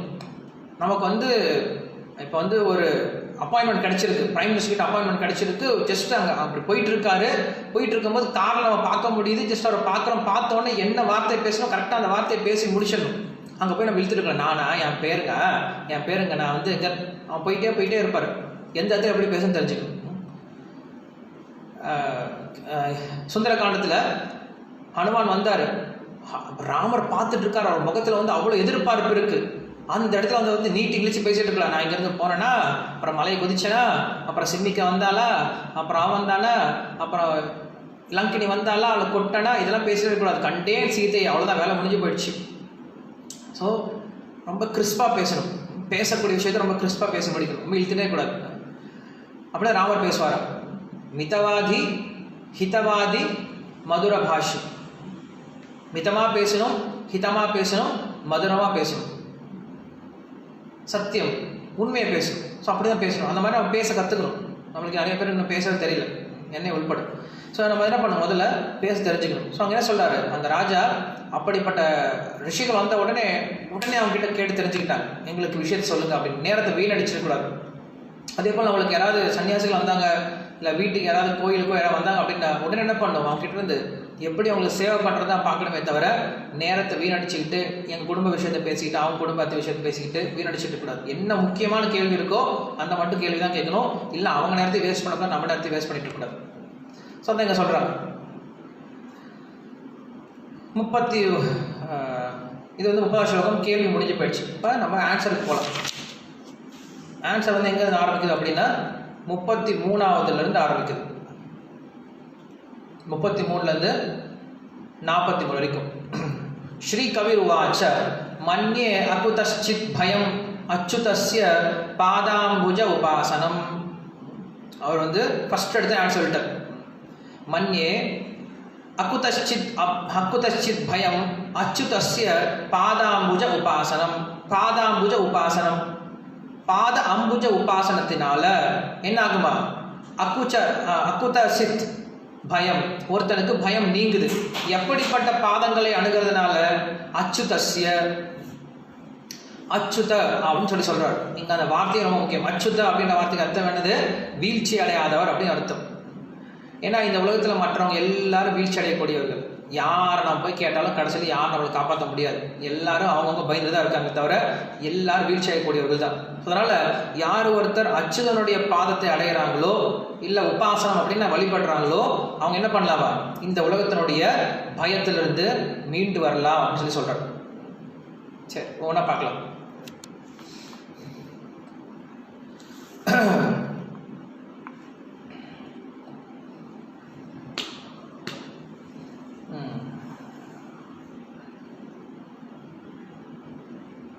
இங்க என்ன சொல்ற ஸ்ரீதர சுவாமி என்ன சொல்ற அப்படின்னா, அசத் ஆத்ம பவை அசத் ஆத்ம பவாத் அப்படின்னு சொல்றாரு. இந்த உலகத்துல மனுஷன் என்ன பண்றா? ஏதாவது ஒருத்தருக்கு பயம் வருது அப்படின்னா தன்னை தவறான ஒரு விஷயத்தினால அடையாளப்படுத்திக்கிறதுனால அவனுக்கு பயம் வருது. அவனுடைய உண்மையான நிலைக்கு போயிட்டான் அப்படின்னா அவனுக்கு அந்த பயம் இருக்காது அப்படின்னு சொல்றாரு. தன்னுடைய உண்மையான நிலையை தெரிஞ்சுக்கிட்டோம் அப்படின்னா அவனுக்கு அந்த பயம் இருக்காது. உதாரணம் சொன்னா உங்களுக்கு புரியும். எப்ப ஒரு குழந்தையானது தன்னுடைய அப்பாவுடைய கையை பற்றிட்டு இருக்கோ அது வரைக்கும் அதுக்கு எந்த பயமும் கிடையாது, ரொம்ப ஹாப்பியாக போயிட்டு இருக்கும். எப்போ அந்த கையை விட்டுட்டு தானாக தனியாக திரிய ஆரம்பிக்குதோ இல்லை மற்றவங்கள சேர்த்து திரிய ஆரம்பிக்குதோ அப்போ தான் அதுக்கு பயம் இருக்கும். ஏன்னா அப்பாவுடைய துணை இல்லாமல் யாரும் அதை காப்பாற்ற போகிறது கிடையாது. ஸோ அந்த மாதிரி என்ன சொல்கிறாரு, இந்த உலகத்தில் எப்போ நம்ம இந்த உலக மக்கள் மேலே நம்பிக்கை வச்சுட்டு இருக்கோமோ, இந்த உலகத்தில் இருக்கக்கூடிய குடும்பமோ இல்லை செல்வமோ இல்லை சமூகமோ நம்மளை காப்பாற்றணும்னு நம்பிக்கை வச்சுருக்கோமோ அது வரைக்கும் நம்ம பயம் இருந்துட்டு தான் இருக்கும். ஆனால் எப்போ ஒருத்தர் இந்த பகவான் மேலே ஒருத்தர் நம்பிக்கை வைக்க ஆரம்பிக்கிறானோ அப்போ அவனுடைய பயமானது நீங்கி போயிடும் அப்படின்னு சொல்கிறார்.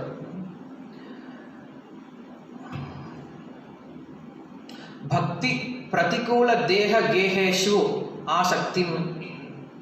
ஸோ ஒருத்தர் எதனால் பயப்படார் அப்படின்னா இந்த உலக பொருள் மேலே ஆசை இருக்கிறதுனால தான் பயம் அப்படிங்கிறது வருது அப்படின்னு சொல்கிறார்.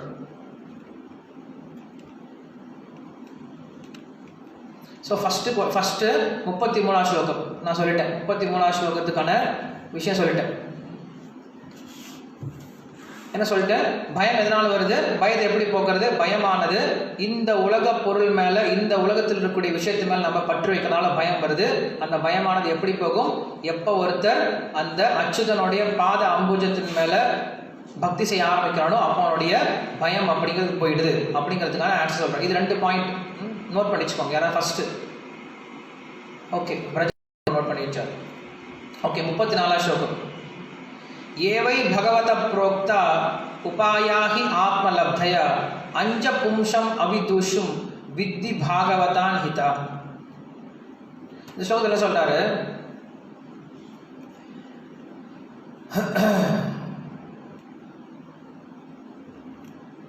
ஒருத்தர் புத்தியே இல்லாமல்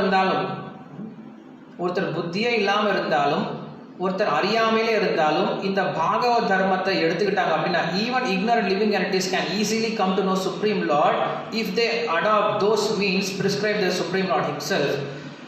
ஸோ என்ன சொல்றாரு? ஃபர்ஸ்ட் நம்ம சொல்லிட்டோம், ஃபர்ஸ்ட் ஸ்லோகத்தில் சொல்லிட்டு நம்ம பகவானுடைய தாமரை பாதத்துக்கு பக்தி செஞ்சோம் அப்படின்னா பயம் அப்படிங்கிறது போயிடும். அடுத்த கொஸ்டின் என்ன வரும்? அந்த பகவானை நான் எப்படி சேவை பண்ணுறது? முதல்ல அந்த பகவானை யாருன்னு தெரியணும் இல்லையா? நான் பகவானை எப்படி புரிஞ்சுக்கிறது அப்படின்னு சொல்லி கேள்வி கேட்கலாம். அதுக்கு என்ன சொல்றாரு? இந்த பகவானை பற்றிய விஷயங்கள் நீங்க எப்படி புரிஞ்சுக்கலாம் அப்படின்னா அந்த பகவானே தன்னை பற்றிய விஷயத்தை தானே பேசியிருக்காரு. அதனால அந்த பகவான் கிட்ட இருந்தே அந்த பகவானை பற்றிய விஷயத்தை புரிஞ்சுக்கோ அப்படின்னு சொல்லி சொல்றாரு. அந்த பகவானை கிட்டே இருந்தே நீ அந்த பகவானை பற்றி விஷயத்தை புரிஞ்சுக்கிட்ட அப்படின்னா எப்படிப்பட்ட முட்டாளாக இருந்தாலும் புரிஞ்சுக்கலாம். அப்படி இல்லைன்னா நீ எவ்வளோ பெரிய புத்திசாலி ஞானியாக இருந்தாலும் அந்த பகவானை பற்றி விஷயத்தை உன்னால் புரிஞ்சுக்க முடியாது. இந்த விஷயம் ஃபஸ்ட்டு பகவானுக்கு சேவை பண்ணுறதுனால, பகவானுக்கு பக்தி பண்ணுறதுனால அந்த பகவானோட அந்த அபயம், அந்த பயத்திலேருந்து வெளில வரலாம் அப்படின்னு சொல்லி சொல்கிறார்.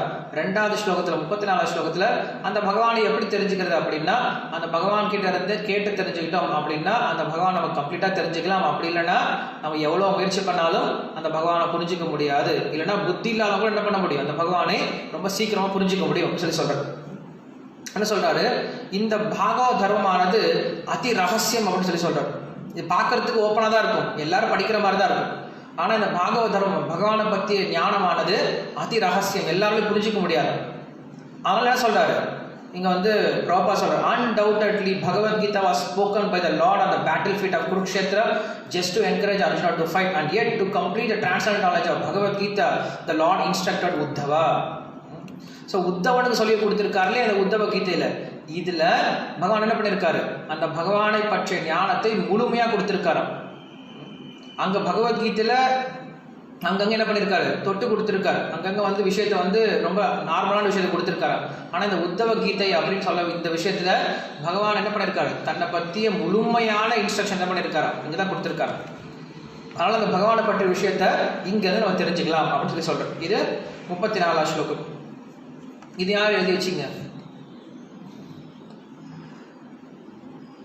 ஓகே, எல்லாமே ஒருத்தர் எழுத முடியாது இல்லையா, நான் ஒருத்தர்கிட்ட சொல்லியிருந்தேன். ஓகே, ஜெகநாத் ஜெகத் பாவன் தாஸ் இந்த ஸ்லோகத்துக்கு 34வது ஸ்லோகத்தை நீங்கள் எழுதி வச்சுக்கோங்க. 35வது ஸ்லோகம் வேணும் பார்க்கலாம். ஸ்லோகம் ரொம்ப ஒவ்வொரு ஸ்லோகம் படிக்கும்போது ரொம்ப ஆச்சரியமாக இருக்கும் இங்கே இருக்கக்கூடிய விஷயம்லாம். யான் அசதாய நரோராஜன் ந பிரமேதயேத கர்ஹிசித் தாவான் நிமீல்ய வாநேத்ரே ந சகலேன் ந பதேத்யஹ. என்ன சொல்றாரு இந்த ஸ்லோகத்தில், யார் ஒருத்தர் இந்த பக்தி சேவை எடுத்துக்கிட்டாரோ, இந்த பக்தி சேவை யார் ஒருத்தர் நடைமுறையில் எடுத்துக்கிட்டு நடக்க ஆரம்பிக்கிறாரோ அவங்க தப்பே பண்ண மாட்டாங்க. அவங்க என்ன பண்ண மாட்டாங்க, தப்பே பண்ண மாட்டாங்களாம். என்ன சொல்றாங்க, அவங்க கண்ணை மூடிக்கிட்டு ஓடுனா கூட என்ன ஆகாதான், எங்கேயும் அடிபட மாட்டாங்க. இப்போ ஒரு பெரிய காடு இருக்கு, அந்த காடு ஒரே கருகும்முன்னு இருக்கு, எல்லாரையும் இடத்துல முள்ளு செடி இருக்கு. ஸோ அந்த மாதிரி ஒரு காட்டில் நம்ம கண்ணை திறந்துக்கிட்டு நடந்து போனாவே நிறைய இடத்துல கிழிச்சிப்போம் இல்லையா, ஏன்னா முள் எங்கே இருக்குன்னு தெரியாது, அங்கங்கே கிழிச்சிட்டு ஓடுவோம். ஆனால் என்ன சொல்றாரு இங்கே உதாரணம் என்ன கொடுக்குறாரு அப்படின்னா, அப்படிப்பட்ட இருட்டான காடாக இருந்தாலும் கூட ஒருத்தன் வந்து இந்த பக்தி சேவை எடுத்துட்டு பயிற்சி பண்ண ஆரம்பிச்சிட்டான் அப்படின்னா அவன் கண்ணை மூடிட்டு ஓடலாமா, ஒன்றுமே ஆகாது, அவனுக்கு ஒன்றுமே ஆகாதுன்னா அவ்வளோ ஈஸியாக தெரிஞ்சுக்கலாம், அவ்வளோ ஈஸியாகிடுமா பக்தி சேவை அப்படிங்கிறது. அந்த பகவானை பற்றி புரிஞ்சுக்கிறதுக்கு அவ்வளோ ஈஸியாக போயிடுமா. மற்ற பாதைகள்லாம் நான் பயணம் பண்ணோம் அப்படின்னா அங்கே வெற்றி கிடைக்கும் சொல்லிட முடியாது, கண்டிப்பாக கீழே விடுறதுக்கான வாய்ப்பு இருக்குது. நம்ம நிறைய உதாரணங்களை பார்த்துட்டு தான் இருக்கோம், மகாபாரதம் ராமாயணத்தை தான் பார்த்துட்டு தான் இருக்கோம். ஆனால் இந்த பக்தி செயல் மட்டும் என்ன கிடையாது, என்றைக்குமே டிஃபீட்டே கிடையாது, என்றைக்குமே தோல்வி அப்படிங்கிறது கிடையாது, எனக்கு ஃபெயிலியர் அப்படிங்கிறதே கிடையாது. ஏன்னா ஒன்ஸ் இதை எடுத்துட்டோம் அப்படின்னா கண்டிப்பாக சக்ஸஸ் இதில் இருக்குது. மற்ற விஷயத்தில் சக்ஸஸ் இல்லாமல் போகலாம், ஆனால் பக்தி சேவையில் மட்டும் கண்டிப்பாக சக்ஸஸ் இருக்குது. காரணம் என்னது, நீ எத்தனை முறை கீழே விழுந்தாலும் பகவான் என்ன பண்ணார், மறுபடியும் உன்னை தூக்கி கொண்டு வந்துடுறாரு, மறுபடியும் உன்னை கூப்பிட்டு போகிறார், அவர் தான் கூப்பிட்டு போகிறார். ஸோ இங்கே உண்மையில் பகவானுடைய அந்த பாதுகாப்பில் போகிறதுனால என்ன ஆகுதான், எந்த வித கவலையும் இல்லாமல் நம்ம பக்தி சேவை செஞ்சுட்டு போயிட்டே இருக்கலாம், ரொம்ப ஈஸியாக பண்ணிடலாம் இந்த பக்தி சேவையை. அஞ்சஹா அப்படின்னு நம்ம ஒரு வார்த்தை யூஸ் பண்ணுறாரு ஸ்லோகத்தில், அஞ்சஹா அப்படின்னு சொல்லி அஞ்சஹா அப்படின்னா ரொம்ப எளிமையாக இந்த பக்தி சேவை நம்ம செஞ்சுட்டு போகலாம். நம்மளுக்கு பகவத்கீதை சொல்றாரு இல்லையா, சுசுகம் கர்த்தும் அவ்வியம் அப்படின்னு சொல்லி சொல்றாரு, பிரத்யக்ஷ ஆகமம் தர்மியம் சுசுகம் கர்த்தும் அவ்வியம். பக்தி சேவையானது ரொம்ப கடினமான பாதையே கிடையாது, ரொம்ப எளிமையாக ரொம்ப இனிமையாக செய்யக்கூடிய பாதை அப்படின்னு சொல்லி சொல்றாரு. இங்கே வந்து நம்மளுக்கு ஆச்சாரியர்கள் வந்து அதுக்கு விளக்கம் கொடுக்குறாங்க. கண்ணை மூடிட்டு போகிறதா என்ன அர்த்தம், உண்மையாகவே கண்ணை மூடிட்டு போகிறதா அப்படின்னு அது கிடையாது.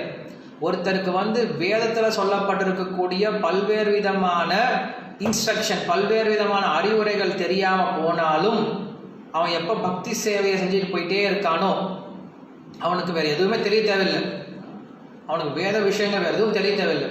அவன் என்ன பண்ணுறான், பக்தி சேவை, தன்னுடைய பக்தி சேவை மட்டும் சரியாக செஞ்சுட்டு போகிறானோ. எப்படி சரியாக செஞ்சுட்டு போகிறான், ஒரு குருவனுடைய வழிகாட்டுதல் கீழே. அதுவும் குருவோட வழிகாட்டுதல் கீழே சொல்கிறார். மறுபடியும் அதை வந்து கண்மூடித்தனமாக சொல்ல, ஒரு குருவனுடைய வழிகாட்டுதல் கீழே அவன் கண்ணை மூடிட்டு போனாலும் அதில் என்ன கிடையாது, அவனுக்கு தோல்வியே கிடையாதுன்னு சொல்லி சொல்கிறார். நம்ம வந்து சபரியோடைய உதாரணம் பார்த்துருக்கோம் ராமாயணத்தில். ஒவ்வொரு தடவை பேசும்போது நம்ம ஒரு உதாரணத்தை நம்ம யோசிச்சு பார்க்கலாம். சபரியோட உதாரணம் என்ன இருக்குது நம்மளுக்கு, அவளுக்கு காட்டு பெண்ணாக தான் இருந்தால் அவளுக்கு ஒன்றுமே தெரியாது, சாஸ்திரம் தெரியாது, ஞானம் இல்லை, ஒன்றும் கிடையாது. ஒரு ஒரு ஒரு ராட்சசி மாதிரி சுற்றிட்டு இருந்தாள், நாடோடி மாதிரி சுற்றிட்டு இருந்தாள். ஆனால் அவளை வந்து எப்போ அந்த ரிஷி கூப்பிடுறாரோ, ரிஷியோட சேவையில் ஈடுபட ஆரம்பிக்கிறாளோ, அப்போ என்ன ஆகுது, கொஞ்சம் கொஞ்சமாக அவளுக்கு அந்த ஞானம் வர ஆரம்பிக்குது. அந்த ஞானங்கள்லாம் அவளுக்கு புரிய ஆரம்பிக்குது. கடைசி வரைக்கும் அவள் எப்படி தான் இருந்தால், அந்த ரிஷிக்கிட்ட தான் ஒரு முட்டாளில் தான் இருந்தாள். அந்த ரிஷி கடைசியில் என்ன பண்ணார், அவளுக்கு கொடுத்துட்டு போனார். ஓகே, இதை நீ செய்யுமா, இதை செஞ்சால் உனக்கு அந்த பொருள் தானாக தேடி வரும். இந்த பொருளுக்கு அர்த்தம் என்னது, கடைசியில் அவர் சொன்னார், ரிஷி சொல்கிறார், பதங்க ரிஷி சொல்கிறார், என்கிட்ட இருக்கக்கூடிய பெரிய செல்வத்தை உங்ககிட்ட கொடுக்குறேன். என்ன செல்வம் அது, ராம ராம ராம ராம ராம ராம. என்ன சுவாமி இது, என்ன மந்திரம் இது, இது சொன்னால் என்ன வரும், இதை நான் எப்படி சொல்லணும், இதுக்கு நியமம் என்னது, அதெல்லாம் உனக்கு ஒன்றும் தேவையில்லை. என்ன பண்ணிட்டு இந்த மந்திரம் சொல்லிக்கிட்டே இரு. இந்த பொருளுக்கு உண்டான, இந்த பெயருக்கு உண்டான நபர் உன்னை தேடிட்டு வருவார், நீ எதையும் தேடி போகாது, இங்கே உட்காந்து பண்ணிட்டு போதும் அப்படின்னு சொல்லிட்டார். அந்த அம்மா அந்த நம்பிக்கையை வச்சுக்கிட்டு என்ன பண்ணுறாங்க, அன்னையிலிருந்து 13 வருஷம் தினமும் பண்ணுறாரு, அதே காரியங்களை பண்ணுறாங்க. என்னது, தன்னுடைய சாதனையான தினமும் காலைல அவங்க வருவாங்களே, வந்து அவங்களை குளிக்கிறது, தண்ணி எடுத்து வைக்கிறது, பல்லு விளக்குறது, குச்சி எடுத்து வைக்கிறது, அதுக்கப்புறம் அவங்க சாப்பிட்றதுக்கு பழங்கள் பறிச்சுட்டு வைக்கிறது, அவங்களுக்கு மாலை ரெடி பண்ணி வைக்கிறது, அவங்க படுக்கிறதுக்கான பெட் ரெடி பண்ணி வைக்கிறது. ஒரு நாள் வரல, பரவாயில்ல, அடுத்த நாள் என்ன பண்ணுறாங்க, அதே விஷயத்தை செஞ்சுட்டே இருக்காங்க. சரி, இன்னைக்கு பழத்தை நாளைக்கு வச்சுக்கலாமா, கிடையாது. இன்னைக்கு தண்ணி நாளைக்கு வச்சுக்கலாமா, கிடையாது. மறுபடியும் தூக்கி போட்டு மறுபடியும் புதுசாக எடுத்து வைக்கிறாங்க. ஸோ அப்படி என்ன பண்ணுறாங்க, அவங்க அவருடைய குரு சொன்ன விஷயத்தை அப்படியே எடுத்துகிட்டு செய்ய ஆரம்பித்தாங்க. இப்போ மற்ற விஷயம்லாம் ரொம்ப கஷ்டம் அவங்களுக்கு பண்ணுறது. மற்ற கர்மகாண்டமோ ஞான காண்டமோ இன்னைக்கு நம்ம யோசிச்சு கூட பார்க்க முடியாது. ஏன்னா இன்னைக்கு மனிதர்கள் யாரும் கர்ம காண்டத்தை பற்றி யோசிக்கிறது கிடையாது, ஞான காண்டத்தை பற்றி யோசிக்கிறது கிடையாது. இன்னைக்கு பக்தியை பற்றி யாரும் யோசிக்கிறது கிடையாது, ஆன்மீகத்தை பற்றி யாரும் யோசிக்கிறது கிடையாது, மனிதநேயத்தை பற்றி யாரும் யோசிக்கிறது கிடையாது. எல்லாரும் மிருகமாக ஒருத்தன் அடித்து சாப்பிட்லான்னு தான் இருக்காங்களே தவிர, நம்ம கர்மயோகத்தை பற்றியோ ஞான யோகத்தை பற்றியோ தியான யோகத்தை பற்றியோ பேசி பிரயோஜனம் கிடையாது. ஆனால் சாஸ்திரம் சொல்லுது, அந்த உதாரணங்கள் சொல்லுது, அதனால் நம்ம சொல்லிட்டு இருக்கோம், அவ்வளோதான்.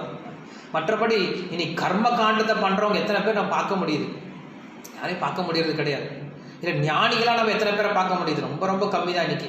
அந்த ஞானிகளை பார்க்குறதே இன்றைக்கி அபூர்வமாக இருக்குது. ஸோ அதனால் நம்ம அதை பற்றி ரொம்ப கவலைப்பட தேவையில்லை. பட் நம்ம என்ன தெரிஞ்சுக்கணும், இந்த பக்தி சேவையானது ரொம்ப எளிமையானது, ஒரு பிரச்சனை வராது, நம்ம பார்த்து ஃபாஸ்ட்டாக ஓடிட்டுருக்கலாம், எந்த வித பிரச்சனையும் இல்லாமல்.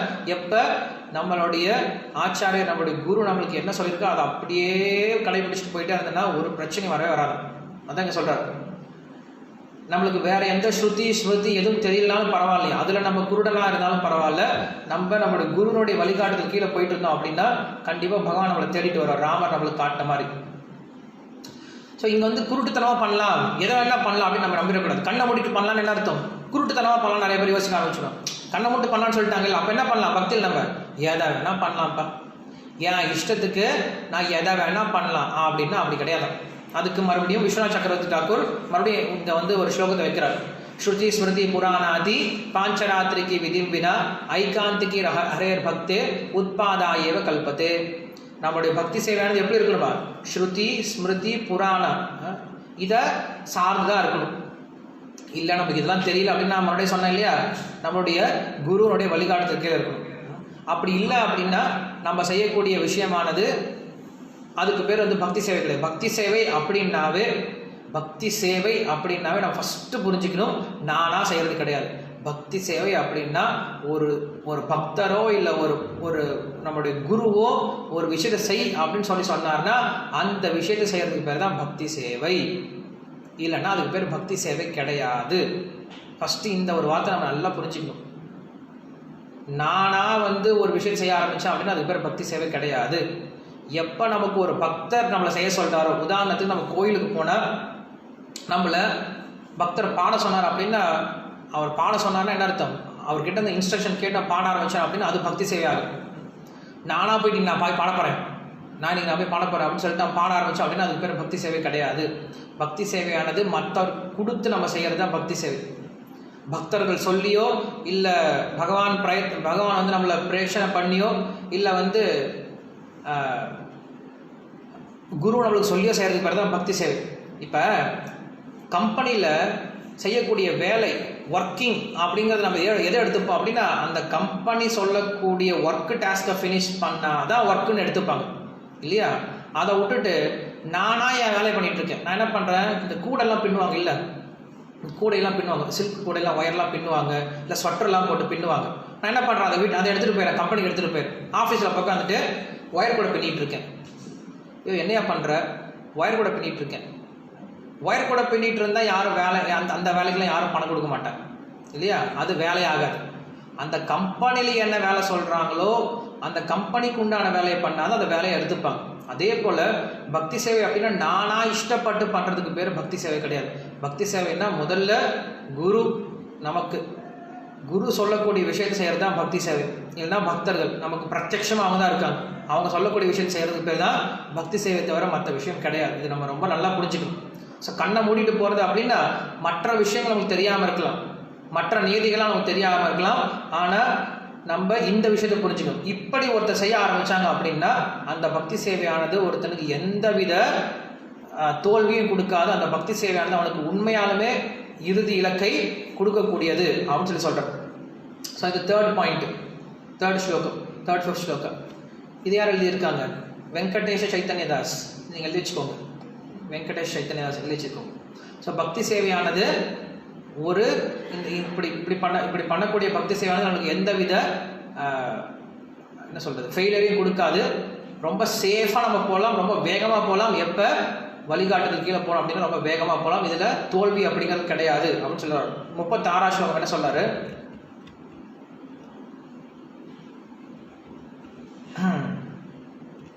இந்த ஸ்லோகம் வந்து வேற ஒரு இடத்துல கூட நான் கேள்விப்பட்டிருக்கேன், எங்கன்னு தெரியல, உங்களுக்கு யாராவது தெரிஞ்சால் சொல்லுங்கள்.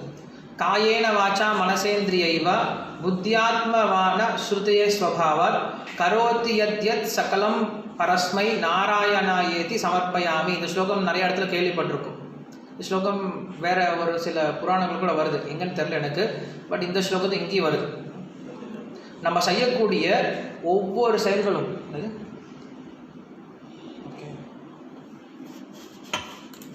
தெரியுமா? சொல்லுங்க ப்ரோ.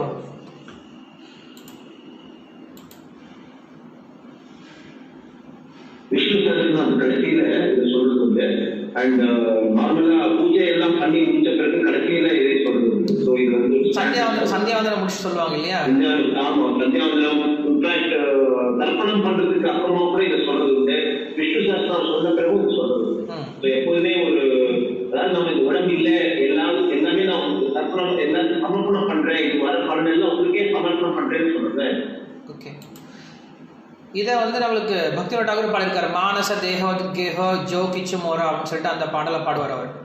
என்னுடைய மனசால வாக்குனால உடலால் செய்யக்கூடிய எல்லா விஷயத்தையும் என்ன பண்ணுங்க, நீங்கள் நாராயணனுக்கு சமர்ப்பணம் பண்ணுங்க அப்படின்ட்டு இந்த ஸ்லோகம் சொல்லுது. காயேன வாச்சா மனசேந்திரியைவா. இந்த ஸ்லோகம் வந்து கற்றுக்கிட்டா நல்லது எல்லாரும். அப்போ ஒருத்தர் கேள்வி கேட்கலாம், இந்த இந்த இந்த ஸ்லோகமானது நம்மளுக்கு பகவத்கீதை வர ஸ்லோகமாக இருக்கு. எத் கரோஷி யதஷ்னாசி எஜ்ஜி கோஷி ததாசியத் எத் தபஸ்யசி கௌந்தேய தத் குருஷ்வ மதர்ப்பணம். இந்த ஸ்லோகம் கூட சொல்கிறார், நீ எதெல்லாம் செய்யறியோ அதெல்லாம் பண்ணு, எனக்கு அர்ப்பணம் பண்ணிடு அப்படின்னு சொல்லி சொல்கிறார். எதெல்லாம் நீ பண்ணுறியோ அதை எனக்கு அர்ப்பணம் பண்ணு அப்படின்னு சொல்லி சொல்கிறார். இது பார்க்கறதுக்கு எப்படி இருக்கும் அப்படின்னா பக்தி யோகமாக இருக்கும், ஆனால் இது கர்மயோகம். உண்மையில் கர்மயோகத்துக்கும் பக்தி யோகத்துக்கு என்ன வித்தியாசம் அப்படின்னா, எனக்கு என்ன பிடிக்குமோ அதை நான் செஞ்சேன் அப்படின்னா அது கர்மயோகம். பகவானுக்கு என்ன பிடிக்குமோ அதை செஞ்சேன்னா அதுக்கு பேர் பக்தி யோகம். இதுதான் வித்தியாசம். எனக்கு குலாப் ஜாமுன் பிடிக்கும், எனக்கு பீஸா பிடிக்கும், அதை நான் செஞ்சு நான் பகவானுக்கு அர்ப்பணம் பண்ணேன் அப்படின்னா அது கர்மயோகம். பகவானுக்கு வெண்ணெய் பிடிக்கும் அப்படின்னா பகவானுக்காக வெண்ணெய் செஞ்சு கொடுத்தோம் அப்படின்னா அது வந்து பக்தி யோகம் வைப்பு. ஸோ பொதுவாக நம்ம என்ன இனிமேல் கற்றுக்கணும் அப்படின்னா, இது வரைக்கும் நம்ம எப்படி இருந்தோம், எனக்கு பிடிச்ச விஷயத்தை என்ன பண்ணுறேன், நான் பகவானுக்கு அர்ப்பணம் பண்ணிட்டு இருந்தேன். அது நல்ல விஷயம் தான், ஓரளவுக்கு நல்ல விஷயம் தான். ஏன்னா என்னுடைய சுய திருப்திக்காகவே பண்ணிட்டு இருக்கிறேன். நான் என்ன பண்ணுறேன், கொஞ்சம் பகவானையும் என்ன பண்ணுறேன் புரிஞ்சுக்கிறேன். ஓகே, பகவான் ஒருத்தர் இருக்கா, என்ன பண்ணுறேன், ரெகனைஸ் பண்ணிட்டு அவருக்கு கொடுக்குறேன், அவருக்கு கொடுத்துட்டு சாப்பிட்றேன். அது ஒரு உயர்ந்த லெவல் தான். ஆனால் இருக்கிறதுல மிக உயர்ந்த லெவல், மிக உயர்ந்த பக்தி சேவை அப்படிங்கிறது என்னது, பகவானுக்கு என்ன இஷ்டமோ அதை தெரிஞ்சுக்கிட்டு நடக்கிறது தான் பக்தி சேவை அப்படின்னு சொல்லி சொல்கிறோம்.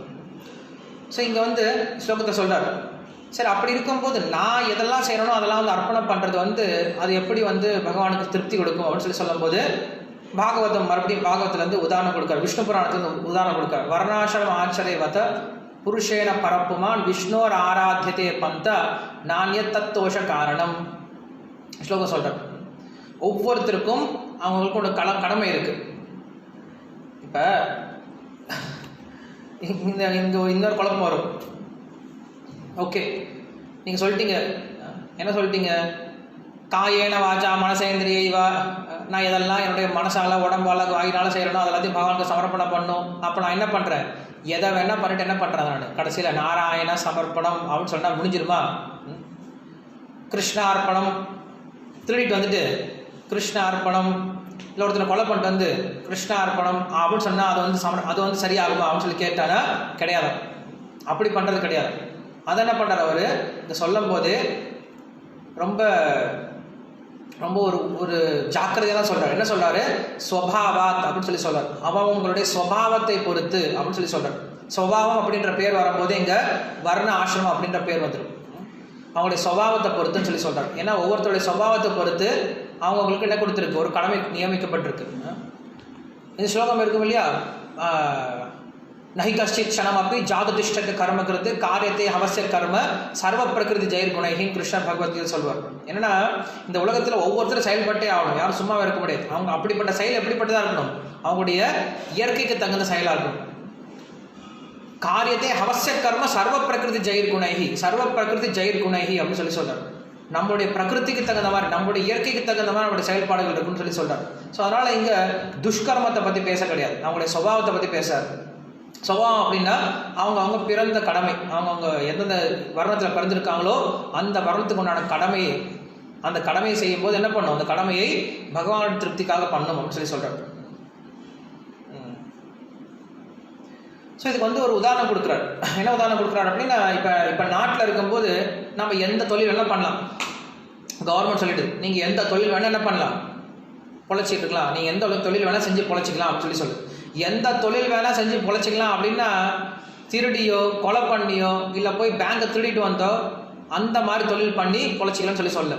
அந்த மாதிரி தொழில் வந்து எந்த ஒரு கவர்மெண்ட் ஒத்துக்காது.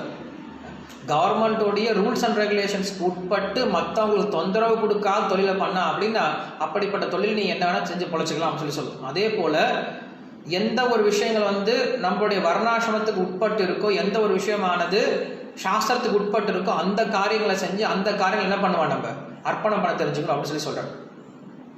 ஸோ இதுக்கு விஸ்வநாத் சக்கரவர்த்தி தாக்கூர் இன்னும் ஒரு அழகான உதாரணம் கொடுக்குறார்.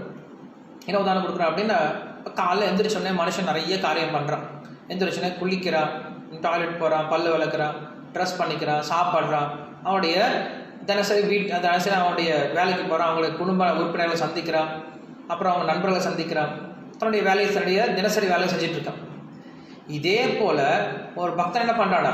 அவனுடைய தினசரி வேலைகளை பகவானுக்காக பண்ண ஆரம்பிச்சிட்டான் அப்படின்னா இது எல்லாமே பக்தி அங்கமாகி போயிடும் சொல்லி சொல்கிறார். நம்மளுக்கு பக்தி அங்கங்கள் என்ன சொல்லப்பட்டிருக்கு? 64 அங்கங்கள் சொல்லப்பட்டிருக்கு.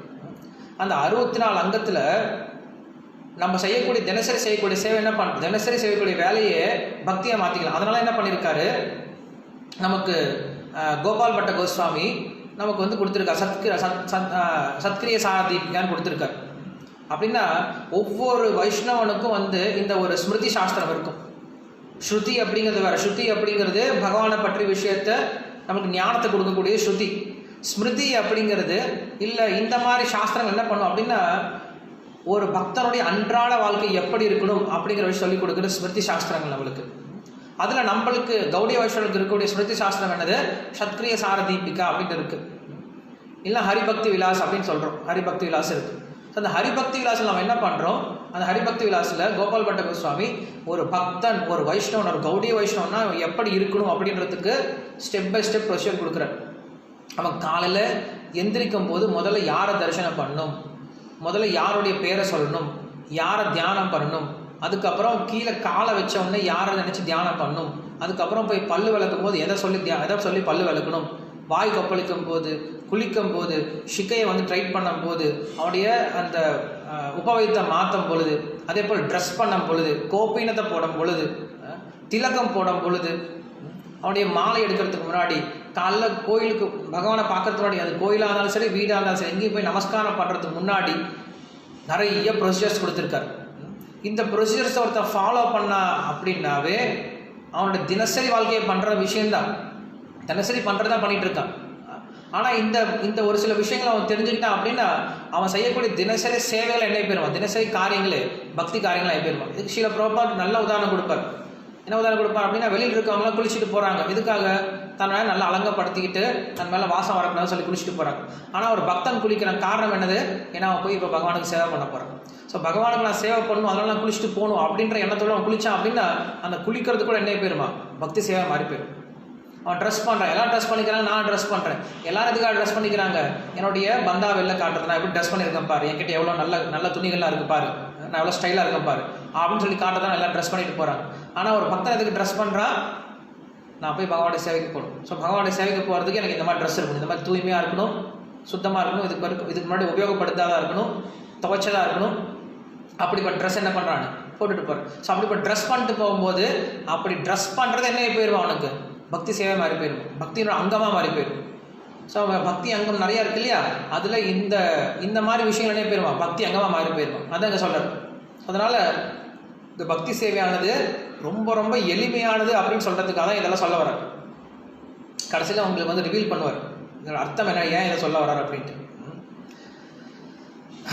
மறுபடியும் இங்கே வந்து அந்த பயத்துக்கான காரணமாக சொல்கிறார். இதுக்கு முன்னாடி சொன்னா இல்லையா, பயத்துக்கான காரணம் என்ன சொன்னோம், நம்மளுடைய தப்பான விஷயத்து மேலே வைக்கக்கூடிய பற்றுதலால் பயம் வருது அப்படின்னு சொல்லி சொல்கிறோம். அதே மாதிரி இங்கே சொல்கிறாரு, உண்மையாலுமே இன்னும் பயத்துக்கான காரணம் என்னன்னு சொல்லி சொல்கிறார் அப்படின்னா, எப்போ ஒருத்தன் கிருஷ்ணரை மறந்து போயிட்டானோ, இல்லை கிருஷ்ணரை தவிர இந்த உலகத்தில் வேற ஒரு விஷயம் இருக்குன்னு நினைக்கிறானோ, அப்போ அவனுக்கு பயம் வர ஆரம்பிச்சிருமா. பயம் த்விதீய அபினிவேஷத்தா, பயம் த்விதீய அபினிவேஷத்தா, இந்த உலகத்தில் உன்னை தவிர இன்னொரு பொருள் இருக்குன்னு ஒருத்தர் நினைக்க ஆரம்பிச்சானா பயம் வந்து ஆரம்பிச்சிடும். ஸோ எப்படி பயம் போகும், இந்த உலகத்தில் எல்லாமே கிருஷ்ணர் தான் அப்படிங்கிற ஒரு விஷயத்தை யார் ஒருத்தன் புரிஞ்சுக்கிட்டானோ அவனுக்கு பயமே வராது. எந்த சுச்சுவேஷன் எடுத்து பாருங்க, எப்படிப்பட்ட சுச்சுவேஷனாக இருந்தாலும் ஒரு பயத்தை உண்டு பண்ணுற சுச்சுவேஷன் வரும்போது, இதுதான் எனக்கு கிருஷ்ணர் கொடுத்துருக்கார், கிருஷ்ணனுக்கு இதுதான் கொடுத்துருக்காரு, எனக்கு கிருஷ்ணர் இப்படி தான் வைக்கணும்னு நினச்சிருக்கார், இது கிருஷ்ணனுடைய கருணை அப்படின்னு ஒருத்தர் நினைக்க ஆரம்பித்தான் அப்படின்னா அவனுக்கு பயம் வரப்போகிறது கிடையாது. அப்படிலாம் அவன் பயந்துகிட்டே இருக்க போகிறான், எங்கே பார்த்தாலும் அவனுக்கு பயம் தான் வரப்போகுது. ஏன்னா இந்த உலகத்தில் நம்ம கிருஷ்ணரை தவிர மற்ற விஷயத்தை பார்க்கறதுனால நமக்கு பயம் வருது. எல்லாமே கிருஷ்ணனுடைய கண்ட்ரோலில் இருக்குது, எல்லாமே கிருஷ்ணனுடைய இச்சைகள் நடந்துட்டு இருக்கு அப்படிங்கிற விஷயத்தை யார் ஒருத்தர் புரிஞ்சுக்கிட்டாலும் அவனுக்கு என்ன வராது, பயமே வரப்போகிறது கிடையாது. கிருஷ்ணன் இப்படி வச்சுட்டு நினச்சிட்டு இருக்காரு, இருக்கட்டுமே, இப்படி தான் வச்சிருக்கு நினைக்கிறாரா, இருக்கட்டும் அப்படின்னு நினச்சிட்டு இருப்பாங்க தவிர பயந்துக்க மாட்டாங்க. நம்ம வந்து மகாபாரத்தில் பார்த்தோம். மகாபாரத்தில் திரௌபதியை பிடிச்சி இழுத்துட்டு வரான் துஷாசனன். இழுத்துட்டு வரும்போது அங்கே திரௌபதியோடைய காம்பீரியத்தை பற்றி பேசுகிறார். திரௌபதி சத்திரிய பொண்ணு, அது மட்டும் இல்லாமல் அந்த அவ்வளோ பெரிய சபையில் வந்து நிற்கும்போது சிங்கம் மாதிரி நின்னா அப்படின்னு சொல்கிறாங்க. அதுக்கு முன்னாடி திரௌபதி எப்படி இருந்தா அப்படிங்கிற விஷயத்த சொல்கிறாங்க. திரௌபதி அங்கே ஓடுனா, எல்லாத்துக்கிட்ட உதவி கேட்டா, உதவி பண்ணல, அவன் முடியை பிடிச்சி இழுத்துட்டு வரான், துஷாசன் இழுத்துட்டு வரான். இழுத்து வந்து சபையில் விட்டுட்டான். சபையில் அத்தனை பேர் இருக்காங்க, அத்தனை ஆம்பளைங்க இருக்காங்க, அத்தனை பெரியவங்க இருக்காங்க. ஆனால் எல்லாருமே அவன் எப்படி நிற்கிறான், தைரியமாக நிற்கிறான், சிங்கமாக நிற்கிறான். காரணம் என்னது, அவளுக்கு பயம் கிடையாது, அவளுக்கு பயமே கிடையாது. கடைசி வரைக்கும் அவன் என்ன பண்ணல, பயப்படவே கிடையாது. ஏன்னா அவளுக்கு தெரியும், இந்த புருஷங்க நம்மளுக்கு உதவி பண்ண போகிறது கிடையாது, இங்கே இருக்கக்கூடிய பெரிய மனுஷன் நம்ம உதவி பண்ண போகிறது கிடையாது, இங்கே இருக்க ராஜாவும் நம்மளுக்கு உதவி பண்ண போகிறது கிடையாது, நம்மளுக்கு உதவி பண்ணுற ஒருத்தன் தான், கிருஷ்ணர் மட்டும் தான் உதவி பண்ணும் அப்படின்னு நல்லா தெரிஞ்சிருக்கும். நம்மளால் பயமே பண்ண போகிறது கிடையாது. இன்றைக்கி மகாபாரதம் அதையும் பேச போகிறோம். இன்றைக்கி மகாபாரதத்தில் வரக்கூடிய கதை என்னது, துர்வாசருடைய கதை. துர்வாசர் வராரு, எல்லாம் பயந்துட்டாங்க, என்ன பண்ணுறது அப்படின்ட்டு. இவன் பயப்படவே இல்லை, பார்த்துக்கலாம், ஒன்றும் பிரச்சனை பார்த்துக்கலாம் அப்படின்ட்டா. காரணம் என்னது, கிருஷ்ணர் இருக்கார் தெரியும். ஸோ கிருஷ்ணர் இருக்கார், நம்ம கிருஷ்ணர் இருக்கார் அப்படின்னு ஒருத்தன் புரிஞ்சுக்கிட்டான் அப்படின்னா அவன் பயப்படவே மாட்டான். எந்த ஒரு காரியத்தையும், எப்படிப்பட்ட காரியத்தை என்ன பண்ணிடுவான், ஜெயிச்சு வந்துடுவான். கிருஷ்ணரை நம்ம பார்க்கல அப்படின்னா தான், எந்த ஒரு பொருள் நம்ம கிருஷ்ணரை பார்க்கலையோ அந்த இடத்துல நம்மளுக்கு பயம் வர ஆரம்பிக்கும். ஸோ இங்கே தான் சொல்கிறார். அங்கே கடைசி வார்த்தை என்ன சொல்கிறாரு, பக்தியா ஏகையா ஈஷம் குரு தேவதா ஆத்மா. அந்த பகவான் நம்ம எப்படி பார்க்க முடியுமா, எல்லா இடத்துலையுமே Fear arises when a living entity misidentifies himself as a material body because of absorption in the external illusionary energy of the Lord. When the living entity thus turns away from the Supreme Lord, he also forgets his own constitutional position as a servant of Lord. This bewildering, fearful condition is affected by the potency for illusion called Maya. Therefore, an intelligent person should engage unflinchingly in the unalloyed devotional service of the Lord under the guidance of a bona fide spiritual master, whom he should accept as his worshipable deity and his very life and soul. So இங்கே தான் சொல்கிறார், ஒருத்தர் மாயை கண்டு பயப்பட தேவையில்லை. எப்போ அவர் எப்பயுமே பகவானுடைய சேவையில் இருக்காரோ அவர் மாயை கண்டு பயப்பட தேவையில்லை அப்படின்னு சொல்கிறார். ஏன்னா பகவான் அவர் பார்க்க ஆரம்பிக்கும் போது மாயை அவர் இருக்க போகிறது கிடையாது, மாயை அங்கே இருக்க போகிறது கிடையாதுன்னு சொல்கிறார். இது வந்து 37ஆம் ஸ்லோகம், 38ஆம் ஸ்லோகம் வந்துட்டோம் நம்ம. ஓகே, இங்கே மறுபடியும் வந்து இந்த பயத்துக்கான விஷயத்தை சொல்கிறார். இந்த பயம் எப்படி போக்குறது அப்படிங்கிறது கொஞ்சம் டெக்னிக்கலாக சொல்கிறார். இந்த பயத்தை போக்குறதுக்கான டெக்னிக்கல் விஷயம் சொல்கிறார். என்ன சொல்கிறாரு, இந்த உலகத்தில் பயம் ஏன் வருது, எப்படி இருக்கும் அப்படின்னு சொல்லி சொல்கிறார். ஒரு உதாரணம் சொல்கிறார். இங்கே அவர் உதாரணம் சொல்கிறார். என்ன பண்ணுறான், நல்லா தூங்கிட்டு இருக்கான். தூங்கிட்டு இருக்கும்போது திடீர்னு கனவுக்குள்ளே போயிடுறான், கனவுலோகத்துக்குள்ளே போயிடறான். அந்த கனவுலோகத்தில் அவனுக்கு ஒரு பின்னாடி ஒரு பெரிய ஒரு நாய் துரத்திட்டு வருது. அப்படின்னா ஓடுறான். ஓடுற பின்னாடி நாய் குறைச்சிக்கிட்டே வருது. ஓடுறான். அவனை நிற்கவே முடியல. அவனாலும் ஓடிட்டே இருக்கான். கடைசியில் போய் ஒரு முட்டுச்சந்தில் போய் மாட்டிக்கிட்டான். முட்டுச்சந்தில் மாட்டி நாய் பார்க்குது. மாட்டினியா இப்போ எங்கே ஓட போகிறேன் அப்படின்னு சொல்லிட்டு நாய் பக்கத்தில் வருது. நாக்கை தொங்க போட்டுட்டு பெரிய பெரிய பல்லு அப்படியே எச்சி ஊறுது. ரொம்ப நாளாக நான் சாப்பாடு இல்லாமல் இருக்கேன். நல்ல ஒரு இது மாட்டுச்சு. நல்லா லாக்டவுன் நல்லா சாப்பிட்டு நல்லா கொளுத்துருக்கான். இப்போ இவனை சாப்பிட போகிறேன்னு சொல்லிட்டு என்ன பண்ணுது, ஆன்னு வருது. பக்கத்தில் வந்துடுச்சு. நம்மளை கவ்வ போது எந்திரிச்சான். எந்திரிச்சான் அப்படின்னா எப்படி இருக்கும், அவனுக்கு ஒரு பெரிய ரிலீஃப் இருக்கும். ஸோ இங்கே வந்து என்ன சொல்கிறது, பாகவதம் என்ன சொல்கிறாரு, இந்த விஷயம் என்ன கவி ரிஷி என்ன சொல்கிறார் அப்படின்னா, இப்படிப்பட்டதான் நம்ம பயமும் அப்படின்னு சொல்கிறார். உண்மையில் அந்த கனவுல இருக்கும்போது அது நம்மளுடைய உடல் கிடையாது. ஆனால் மனசு என்ன பண்ணுது, நம்மளை வேற ஒரு உடலோடு நம்மளை அடையாளப்படுத்திக்குது. அப்படி வேற ஒரு உடலை அடையாளப்படுத்திக்கும் போது நான் பயந்துட்டு ஓடிட்டு போயிட்டுருக்கோம். எப்போ நம்ம அந்த உடலை விட்டுட்டு நம்மளுடைய உண்மையான உடலுக்கு வந்துட்டோமோ அப்போ என்ன ஆயிடுது, பயம் ஒரு க்ஷணத்தில் ஓடி போயிடுது. அதே போல தான் இப்போ என்ன பண்ணுது, இந்த மனசானது உள்ளே உட்காந்துட்டு நம்மளையும் இந்த உடம்பையும் என்ன பண்ணுது, ஒட்டி வச்சு நீ தாண்டா இது, நீ தான் இதுன்ட்டு ஒன்று நம்ப வச்சுக்கிட்டே இருக்கு. என்ன பண்ண, அந்த மனசை நம்ம என்ன பண்ணணும், கொஞ்சம் சொல்லிக் கொடுக்கணும். மனசே நம்ம இது கிடையாது, நம்ம வேற, நமக்கும் இதுக்கு ஒரு சம்மந்தம் இல்லை அப்படிங்கிற விஷயத்த என்ன பண்ண, அந்த மனசுக்கு சொல்லிக் கொடுக்கணுமா. அப்படி சொல்லி கொடுத்துட்டான் அப்படின்னா என்ன ஆகுமா, பயம் அப்படிங்கிறது போயிடுமா. இந்த சொல்கிறாரு, அந்த மனசுக்கு இருக்கக்கூடிய ஒரே ஒரு விஷயம் என்னது, அந்த மனசுக்கு உண்டான ஃபங்க்ஷன்ஸ் என்னது, சங்கல்ப விகல்ப அப்படின்னு சொல்லுவோம். எதெல்லாம் வேணுமோ அதை எடுத்துக்கும், எதெல்லாம் தேவையில்லையோ எதெல்லாம் அதுக்கு வந்து பிரதிகூலமாக இருக்கும் அதை வந்து விட்டுருமா. ஸோ அதனால் சொல்கிறாரு, சங்கல்ப விகல்பம் நிரூதயாத் அபயம். ஒருத்தனுக்கு அபயம் எப்படி வரும் அப்படின்னா, இந்த சங்கல்ப விகல்பத்தை விடுறதுனால, இந்த மனசை வந்து சரி பண்ணுறதுனால ஒருத்தனுக்கு என்ன ஆகுமா, இந்த பயத்துலேருந்து அவன் வெளில வர முடியும் அப்படின்னு சொல்கிறார். ஓகே,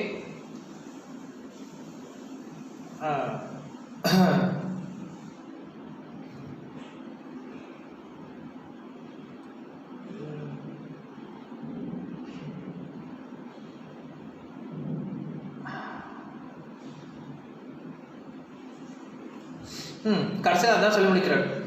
ஒருத்தருடைய இந்த சங்கல்ப விகல்பத்திலேருந்து எப்படி போகணும் அப்படின்னா கடைசியில் சொல்லி முடிக்கிறார் இல்லையா, ஒருத்தர் குரு ஆசிரியம் பண்ண அப்படின்னா, ஒருத்தர் குருவனுடைய இன்ஸ்ட்ரக்ஷன் எடுத்து நடக்கலை அப்படின்னா அவரால் மனசை வந்து ஒருநிலைப்படுத்தி நடத்த முடியாது, மனசனுடைய அந்த கற்பனையிலிருந்து வெளில வர முடியாது அப்படின்னு சொல்கிறார்.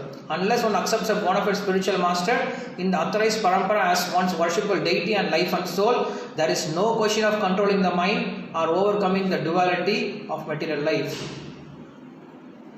Control of mind is a result of living a life of devotion service to the Lord. By the influence of fixed devotion service, the accepting, rejecting mind can stop its thirst for sense enjoyment apart from Krishna. ரொம்ப முக்கியம். மனசை நம்ம எப்படி அடக்கலாம் அப்படின்னா,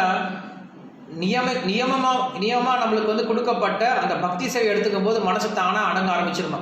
காரணம் என்னது, இப்போ நம்மளுக்கு குரு சொல்லியிருக்காரு, காலைல மங்களாரத்துக்கு எந்திரிங்க, இத்தனை மணிக்கு எந்திரிக்கணும், இதை ஜபம் பண்ணணும், இதை பண்ணணும், அதை பண்ண என்ன பண்ணியிருக்காங்க, நம்மளுக்கு ஸ்டார்ட் பண்ணி கொடுத்துருக்காங்க. மனசு வேணான்னு சொல்லி சொல்லும், நம்ம அதை வேணும்னு எடுத்து பண்ணணும். இதான் செஞ்சாகும். ஸோ மனசு வேணான்னு சொல்லும், இதுதான் பண்ணுவேன், மனசு வேணாம் இதுதான் பண்ணும். ஸோ இப்படி என்ன பண்ணுறோம், மனசை கொஞ்சம் கொஞ்சமாக ட்ரைன் பண்ணணும். ட்ரைன் பண்ணிட்டோம் அப்படின்னா அந்த மனசு நம்மளுக்கு நண்பனாக மாறி போயிடுவோம். ட்ரைன் பண்ணல அப்படின்னா நீங்கள் சொல்கிற பட்சி கேட்க போகிறது கிடையாது, சீக்கிரம் முடிச்சிடலாம்.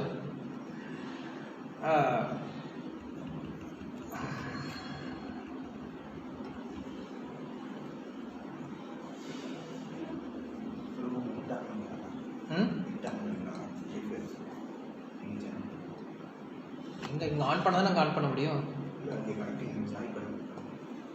இன்னும் முடிச்சுட்டு போயிடலாம், 10 minutes தான் இருக்கேன். Sing சொல்கிறேன், an intelligent person who has controlled his mind and conquered fear should give up all attachment to material objects as wife, family, nation, and should wander freely without embarrassment, hearing and chanting the glories of the holy names of the Lord, the bearer of the chariot wheel. The holy names of Krishna are all auspicious because they describe his transcendental birth and activities which he performs within this material world for the salvation of the conditioned souls. Thus, the holy names of the Lord are sung throughout the world. So என்ன சொல்கிறாரு, ஒருத்தர் தன்னுடைய மனசை என்ன பண்ணுறாரு, okay மனசை கொண்டு வந்துட்டார், மனசை ட்ரைன் பண்ணிட்டார். அப்போ ட்ரைன் பண்ண பண்ணி என்ன பண்ணும் அப்படின்னு சொல்கிறார். வெறும் மனசை கட்டுப்படுத்துறது மட்டுமே நம்மளுடைய வேலை கிடையாது. ஏன்னா யோகா சூத்திரத்தில் நம்ம சொல்லுவாங்க, பதஞ்சலி யோகா சூத்திரம் சொல்லுவார், யோகம் அப்படின்னா என்னது, அங்கங்கே சுற்றிட்டு இருக்கக்கூடிய சித்தத்தை சித்த விருத்தி நிரோதகா யோகா அப்படின்னு சொல்லுவார். சித்த விருத்தி நிரோதகா யோகா, சித்தத்தை, சித்தம் அப்படின்னா மனசு, அங்கங்கே ஓடிட்டு இருக்கக்கூடிய மனசை தடுத்து நிறுத்தத்துக்கு பேர் தான் யோகம் அப்படின்னு சொல்லுவார். ஸோ அப்படி தடுத்து நிறுத்த முடியுமா அப்படின்னா முடியாது. அதுதான் அதுதான் இங்கே வந்து சொல்கிறார், ஒரு உபாயம் சொல்கிறாரு, நீங்கள் மனசை தடுத்து நிறுத்த முடியாது, அந்த மனசை என்ன பண்ணுங்க, சேனலைஸ் பண்ணி விடுங்கன்னு சொல்கிறார். எங்கே சேனலைஸ் பண்ணி விடுமா, பகவானுடைய நாமத்தில் சேனலைஸ் பண்ணி விடுங்கன்னு சொல்கிறார். ஸ்ருண்வன் அப்படின்னு சொல்கிறார். காயன் விலஜ்ஜோ விரஜேத் அசங்கஹா. ஸோ எப்படிப்பட்ட சாண்டிங் இருக்கணுமா அவனுக்கு, அசங்கஹா அப்படின்னு சொல்கிறார்.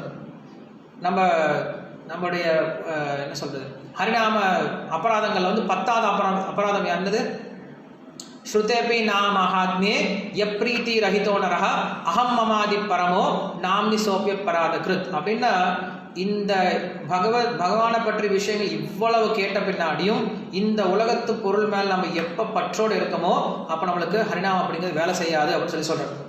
ஸோ இந்த உலக பற்றுலேருந்து விடுபட்ட பின்னாடி ஒருத்தர் என்ன பண்ண முடியுமா, அப்படி அசத் சங்கத்திலிருந்து விடுபட்ட பின்னாடி ஒருத்தர் பண்ணக்கூடிய ஜபமானது அவனுடைய மனசை ஒரு பக்கமாக இழுத்துட்டு போகும், கிருஷ்ணர் பக்கம் இழுத்துட்டு போகும் அப்படின்னு சொல்கிறார்.